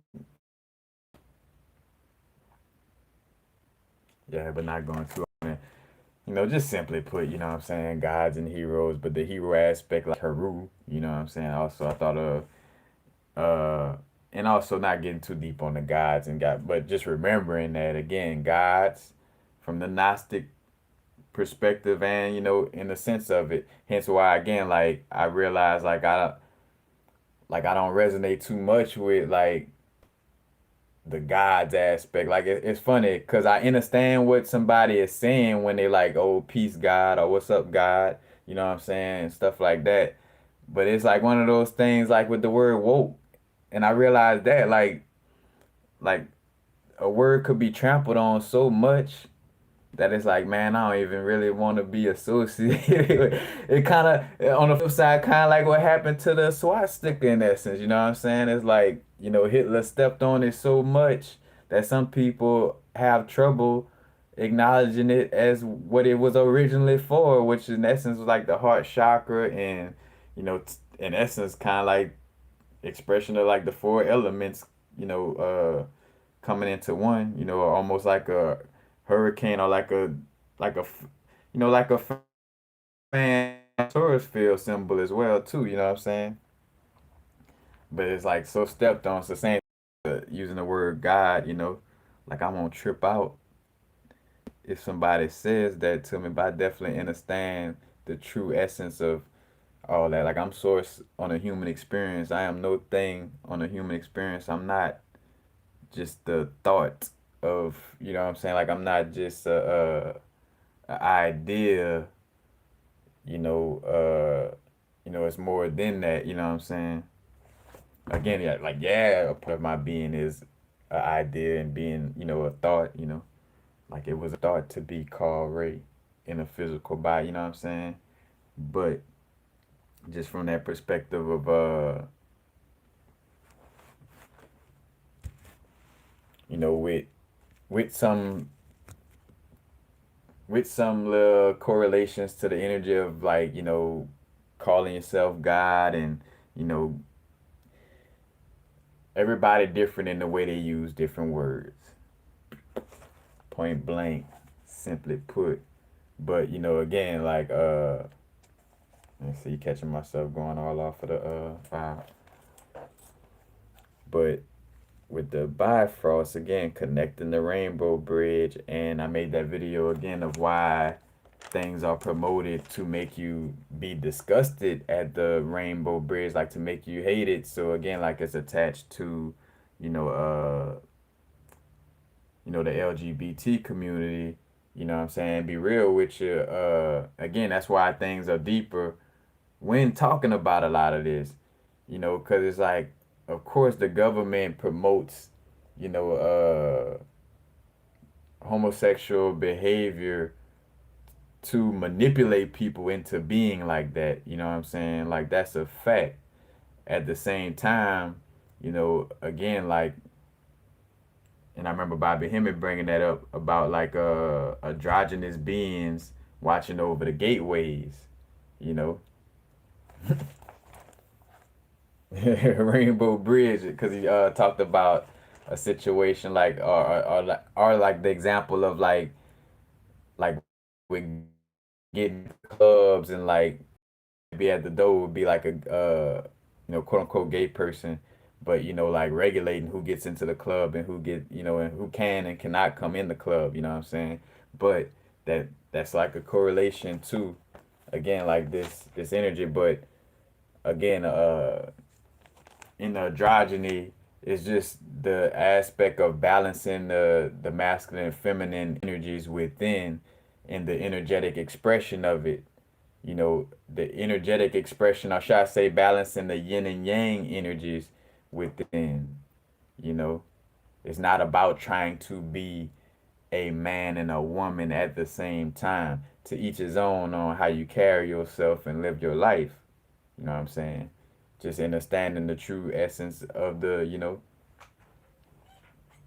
situation. That's as much as my human words could put it into perspective. Because yes, it's levels, to it, on top of that. But again, that connection with the Rainbow Bridge, and what I was gonna say in relationships, and how we relate, and what again relate being in Latin to report, what I'm saying, and like how we have our experiences, and we're reporting or relating it to another aspect of self that is like building a bridge on the other end. You know what I'm saying? Like it's like a bridge being built between the worlds through our inner relationship on a spiritual level, like by tapping in with spirit, because again, that's what's bringing back the balance, is that bridge in essence like might have been tampered with, at some point, aka why, it seemed like, it was a lack of awareness in this realm, you know. And now, tapping into a space to, allow for that bridge to be open, and allow for that bridge to be open without any manipulative energy around that, that bridge.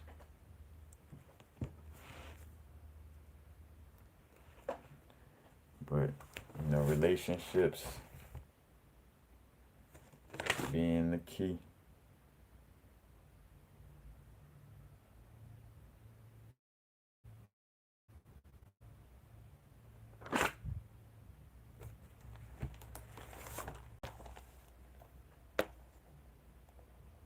And also, like, with relate sunships, like the ship in essence, created by fire or five, our ship, aka our bodysuit on a physical level, you know what I'm saying? Because I did speak to a ship as far as like you and the person you're relating to actually creating a ship, aka the relationship, you know. But again, like just seeing again, like all the little correlations of the insight, and this me showing like again, like the alignment within Taurus fields, like this is what it looks like when all the worlds, all the realms are aligned, and this is what it may look like when they kind of, one part right here and the other, which this one still kind of has some alignment to it, I realize, but again, it's like a Taurus field within the Taurus field within the Taurus field. And this how it would look, from a different view. You know, same thing.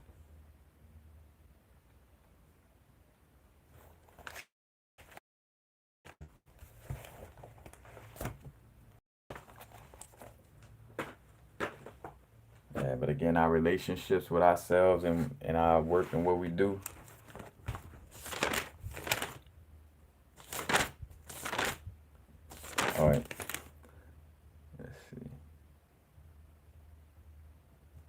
basically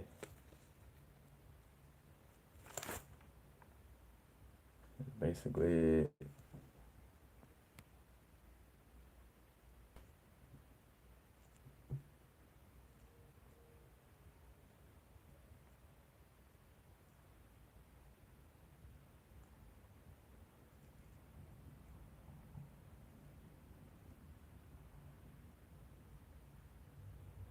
the highs and lows of the spiral could represent duality.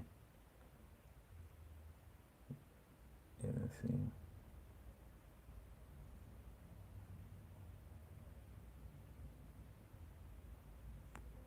Kels, I see what you're saying too. Like instead of the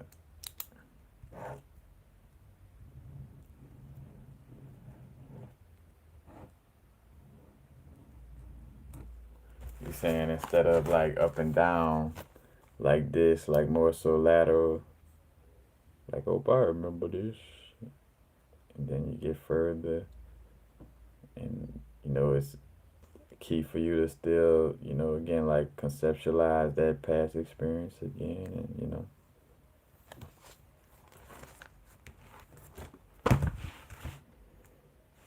matter of fact, get to a place on this on this thing again to where you're in a space where the human experience becomes like a memory, and you like, well, dealing with this little energy, what I'm saying, this experience, like in essence, like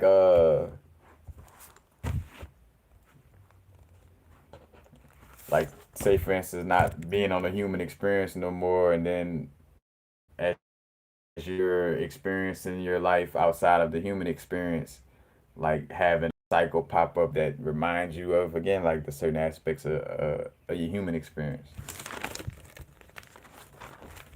Again, as above, so below, as within, so without, like seeing the correlation or connection of our, our whole being.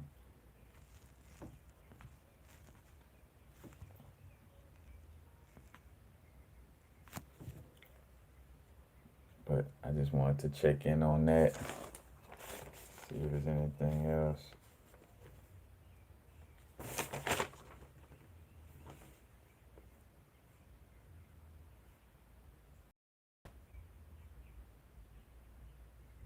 And also, just understanding again, like our relationships and what truly, you know, like are our relationships like truly genuine? But again, like our relationship with ourselves have to be truly genuine. And again, like just most importantly, it, it's the inner work before the outer. Like when we try to go out and trying to, do too much external action to make up for internal work or, internal insight that has to be tapped into.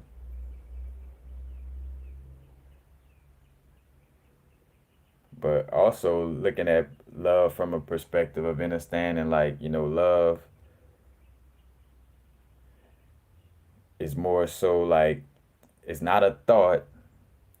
Love cannot be a thought because, again, a thought is past and future. You know, a thought about, oh, my past experience, a thought about my future. You know, that's the thought realm. But like love, love is not only timeless, but love is in the now moment. And again, like I've realized, like love is that, that unconditional acceptance. And unconditional acceptance doesn't mean that, you allowing anything and everything to happen to you or that you're nice to everybody. You know what I'm saying? It's just unconditionally accepting of, all the different perspectives and aspects of source energy. You know what I'm saying? Doesn't mean you have to agree upon the perspectives. Like I always make the joke about, unconditionally loving KKK members. That doesn't mean I want people to get hung or I support hanging people. It's just like understanding the aspect of like it's inner work. me hating somebody, like, like it doesn't make sense. Like it just doesn't. Like, why would I? That mean they get to win? Like it's crazy. Like hating them and being like, oh, them, like I'm not unconditionally loving them. Urgh. Like, it's like, so make myself hold a grudge and fuck myself over spiritually.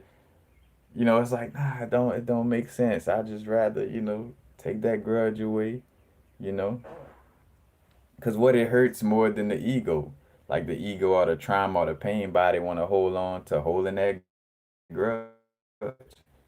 Like and always talking about what such and such and what happened in history and all that, which again to each his own. We're all on different levels of our growth, and in certain moments that does serve a purpose to bring up certain things for clarity or understanding, but definitely not for like holding grudges. You know what I'm saying? Or continuously, because again, it's like the aspect of transitioning out of this realm. You want to be light and not attached.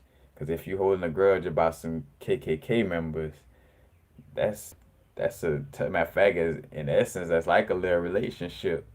You know, that grudge. Hmm. Oh, I don't open another can of worms. Because even thinking about our relationships, like with antagonists, you know, like our relationship with with the government or with the quote unquote 1%, you know, because technically we are in a relationship with them. So, it's like, all right, what is the relate sonship in that situation? You know what I'm saying? Like, how do we relate? But again, it's like, is reporting and bringing back, you know what I'm saying? Carrying back, reporting data, and antagonists help for us to, you know, again, like realizing it might be the negative aspect of of how we relate or report or carry back insight, but it's still relating nonetheless.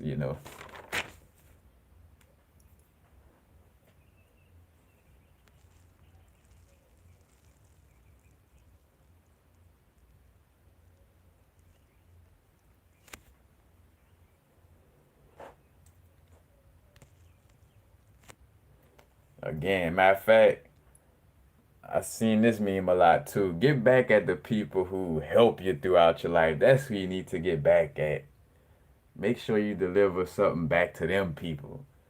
Like how we wanna, oh, I gotta, for everything my quote unquote enemy done to me, I gotta do it like, nah, man, you know what I'm saying? Like, cause again, understanding our mind creates reality back to with with the energy vamp situation, in the sense of like you're creating that turmoil or that situation by, again, like even with the aspect of thinking like, oh, I gotta protect myself from something external, then that creates something external for you to protect yourself from. You know, you will start to attract that situation compared to like, all right, again, your integrity and understanding is what protects you. Is by understanding like, oh, I'm attracting these situations and nothing can harm me, you know. But again, if you forget who you are, then you're not understanding that you're attracting your situation and you thinking that something outside of you can dictate what goes on inside of you, then bam, you know what I'm saying? Because that's what, again, well, thinking like somebody could do a spell to you or this and that, you know what I'm saying? Like there's plenty of haters, existing for a lot of us in this realm.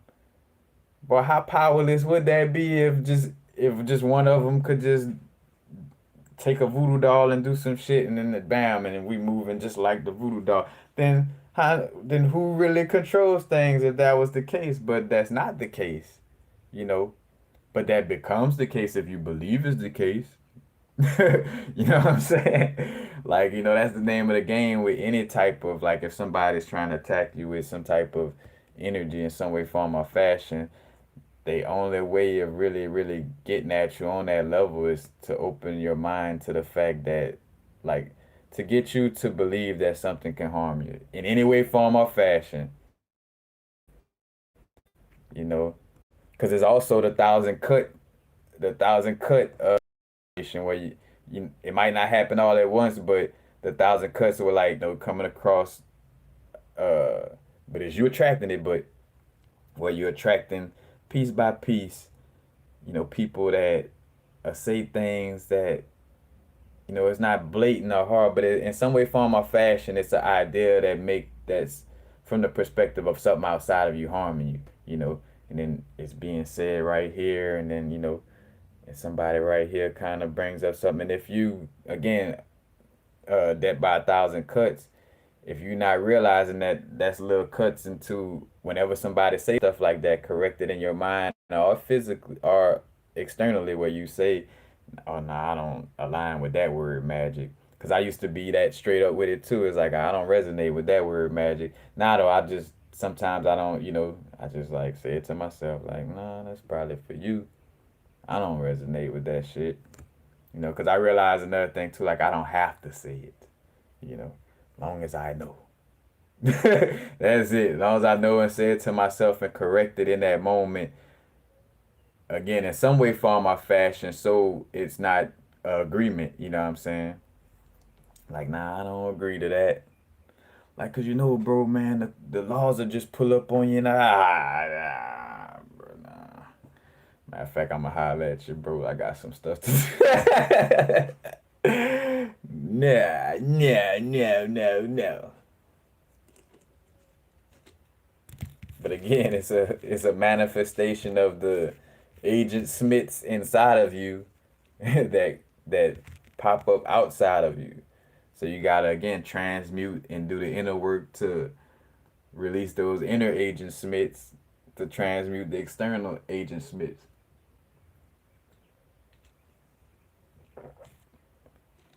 Agent Smith just being something that's showing up in your realm.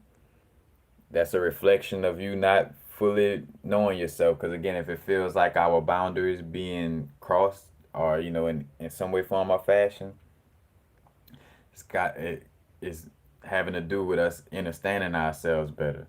Because the reason why we're open to being in situations that seems like your energy is being vamped. Again, what is energy vamp? Little short review. You know what I'm saying? You're in a situation, and go watch the video on it for the full. You know what I'm saying? But you're not really being vamped. You're in a situation that just doesn't uplift you. You know, I could say being with like if I was in front of the store, like with, let's just say, chilling in front of the store with the crackheads, you know what I'm saying? Just chilling, you know. And like I could have the idea of like, oh man, they trying to vamp me, like, like I'm being vamped right now, you know what I'm saying? I'm not getting, like I'm feeling drained sitting in front of this corner store. But then at the same time, you know what I'm saying, like understanding is not you being drained, you're in a situation that doesn't uplift you. You know what I'm saying? Like point blank period. It's not so much as the person's, you know, drain, because again, like energy cannot be destroyed nor created. And the whole reason why Reiki work exists is because we're tapped into an infinite source of energy. But within this experience, again, it is creation and then feedback. You know what I'm saying? So yes, it does come off as being drained, and it does in essence feel like being drained, but what it really is you're just in a space that no longer uplifts you. So it's like yawn and like shit, because it's like this doesn't give me nothing anymore. You know what I'm saying? But it's not like literally like a person got like a toothpick in their mouth and like, ha ha ha, I'm gonna, you know what I'm saying? Because even if again, even if that is their aim, remembering again, like understanding what is aligning you with the vibration of, quote unquote psychic attacks or feeling like something is harming you. But I digress from there.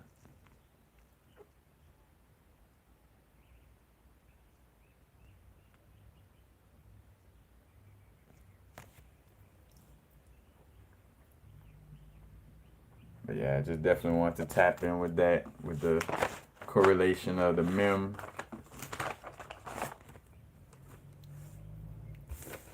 memory in correlation with with our thoughts, our words, again, like how the thought feeds the duration of our desires, but how it's also a breakdown on a again on an esoteric level of understanding the elements in the creation of this world as well. It's not just simply relationships from a human perspective, but also it aligns with the metaphysical explanation of things as well. But right now, matter of fact, got this full moon energy, the Aries energy helping for us to expand and do things fresh start, fresh head first, fresh start, spring, because Aries energy is like, the spring energy, springing into some type of, different actions.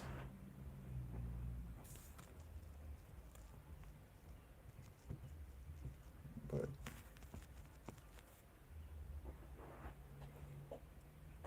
but yeah, knowing thyself is the whole of the law. Not do as thy wilt, is know thyself.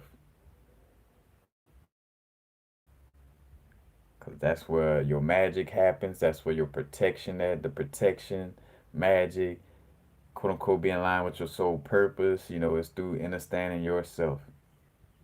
You know, and again, like all this insight and information about, Andromeda, the Anunnaki doing this and all, but again, like realizing all of them storylines, and it's just a me thing, you know what I'm saying? Because I realized early in the game that externalizing stories and just being too external with it makes it external. Like is understanding that the the draconian beings and the serious all this stories is also just for one just personified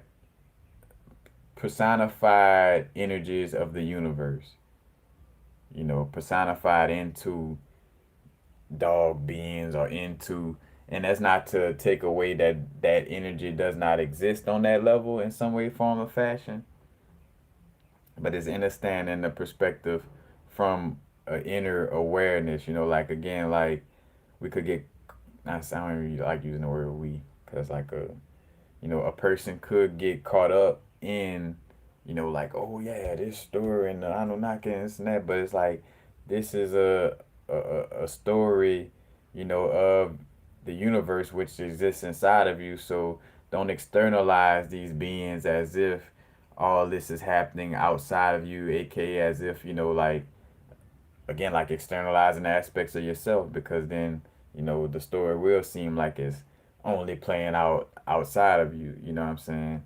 So not to get lost in the sauce with all the little different, Pleiadians and these ones was fighting against this one, you know what I'm saying? Like again, even with I think about the voodoo mythology, or should I say Santeria mythology with Shango and Ogun, you know what I'm saying?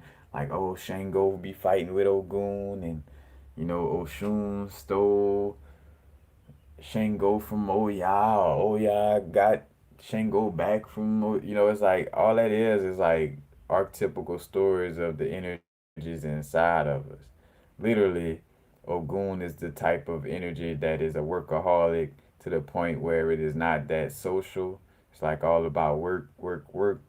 So it lacks social graces with, especially with the women. You know what I'm saying? And Shango is the archetype of, like, oh, I'm not just gonna work. I'm a lead. I'm a, be uh like love my image. You know what I'm saying? But literally, it's like just two different archetypes. So the story of them fighting is not necessarily a fight. It's like when you listen to those archetypes, it's like, yeah, like the person who like that much into work or that, you know what I'm saying? Like that's contrasting to this. So literally in the storytelling of it, they're fighting, you know what I'm saying? But it's just, again, it's a psychology, literally, you know what I'm saying? And to tell a story of psychology, I could either say, hey, it's going to be hard for you to integrate the your extreme working aspect with your extreme, you know, outgoing aspect, you know what I'm saying? Like, literally, you know what I'm saying? Like, you could be told on that level, or you could be told, like, again, like, Ogun and Shango is beefing, and you gotta, find your alignment with one of them. You know what I'm saying? Like, you get what I'm saying? You get what I'm saying? Because again, it could sometimes stuff get too externally, expressed and too mystified to where it takes away from the true essence of the understanding of it. Like the whole reason why a lot of these traditions, even on that level, like if the people take it to a level of like where you want to actually be in the Yoruba, or like, actually, be under a certain being or whatever, you know what I'm saying? Like, it's a deeper understanding of why that's being done, you know what I'm saying? Because again, I see why certain people do implement these things, you know, because it allows for, again, like a know thyself. Because if I know I'm strongly connected to the archetype of Oshun, well, shit, I might as well just, make sure I put that in my everyday ritual or routine, you know what I'm saying? AKA, some people feel like they gotta, be into Santeria on that level, you know what I'm saying? Or you could just simply, again, like read books, study, and know, like, all right, yeah, this archetype is what I should, connect with. But it's done in that manner so it won't, so you can have it set in place, like, and it becomes a system where, the little child growing up, we see like, oh, he likes to joke and dance a lot. All right, that's that gay energy. So we know, you know what I'm saying? Like, so it's like helping to guide that archetypical energy, you know what I'm saying? But again, in some cases, it can get extremely dogmatic, you know what I'm saying? But again, everything has a positive and negative to it. There's a positive and negative to having a disciplined spiritual practice of, like, connected to a certain pantheon. And there's a positive and negative to not being, in that type of spiritual alignment. It's the relationship of finding what's best, what's the best ship for you.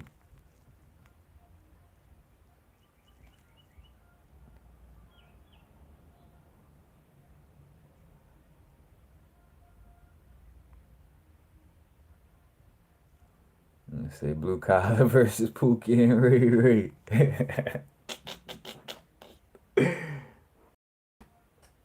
But that's a simple.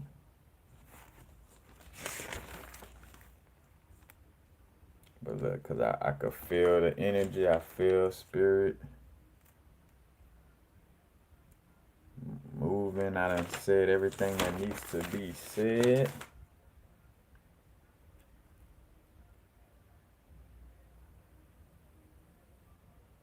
It's a few things to remember. Move forward right now again. Now is the only thing that is it. Now is the vibrate. Y'all already know. But understanding just more so again, cause some of y'all get this, and understanding that, you know what I'm saying? When people are doing videos or presentations and stuff like this, especially now, because now it's in a different realm. Like, never in this realm was there, like, people doing YouTube videos or being able to express things from the way it's being done now. You know what I'm saying? All of this is new.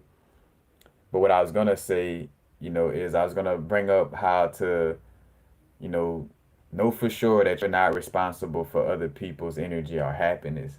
And then as I was about to say it, like, understanding how, again, like, we'll be expressing things from our perspective and what we're going through, you know, and again, but not saying it as if, that's something that everybody is going through, you know what I'm saying? Like, or putting it in that perspective, like letting it be shared, like, hey, for myself, because also, again, like realizing that balance of vulnerability and, like certain things to speak on or not to speak on over videos and stuff like that. But at the end of the day, knowing there are no secrets. There won't, the more and more, especially moving through October, there's no more, secrets in essence. So it's like as much as one would like to, safeguard their experience, it's like, man, I'm being watched on all kind of levels. You know, it's like, so just be me and know myself. As long as I know myself, I'm protected. I'm straight. When I would go to forgetting, you know what I'm saying? But yeah, like right now, moving forward, man. Again, like knowing that we're not responsible for other people's energy or happiness, knowing that we're not, like we could only help certain people so much. You know what I'm saying? Like as far as like with expressing certain information, again, uh, like dealing with certain, realize for myself is like, all right, if I continuously just keep talking about this, and I won't continuously keep growing and elevating in my own insight, I'm gonna keep going back to trying to study some shit to say some shit about, you know, taking shots, or you know what I'm saying, and stuff like that. You know what I'm saying? It's like I gotta, you know, but at the same time, though, again, it is by with spirit, and leave off of that, is whatever intuition guides me to, you know, and hence why, make sure you align with people who understand moving with spirit, because some people don't understand that. Some people, you know, more rigid and feel like you're more obligated to do certain things, like like, or if you move by with spirit, it's like, oh, you being funny or something like that. It's like, again, relationship. See that that if you pick on the fact that some people are looking at you, or like that energy is present, just make sure you're aligning with those who understand it, aka don't try to force relationships, with people, places, and things where it don't, if it don't feel aligned, it ain't it. And you ain't obligated to, like, try to make something happen, or to explain yourself of why it's not happening, you know. But again, you have to remove that. You got to clean up things internally. Because if you feel the need to over explain yourself, it's because of some type of, again, got transmute, people pleasing energies and stuff like that, you know what I'm saying, inside of you, in order to stop attracting that in your experience. But now's the vibrate. Again, remember, hit the thumbs up, make sure the video, uh, the algorithms and all that, so it could be seen. Subscribe, hit the little notification bell to be notified whenever I post new videos. Any and all donations greatly appreciated. Donation link underneath most of all of my videos. And that's basically it. Now's the vibrate, tapping in, being more solution oriented. Like we know what some of the problems are, is to focus on the solutions. And again, like for myself, just getting back to that focus of whatever I'm expressing, you know what I'm saying? Like having that, sense of impactfulness to it. Like, how could this be impactful? How could this be, helpful, or,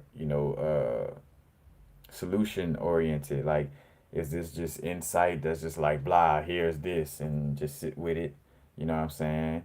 Like, and which again, like I done had those moments, because I realized though, like a person who channeling, or writing a book, some channels ain't, it's like, here, this is what I channel, but you know, it doesn't have any clearing on the back end. But hence why I realized to not just always, with some channels, like just keep it to myself and digest it a little more, and see like, all right, I got this channel. What is it telling me? Like, what is it bringing up? And what's the solution or the answer in connection with this insight? You know, but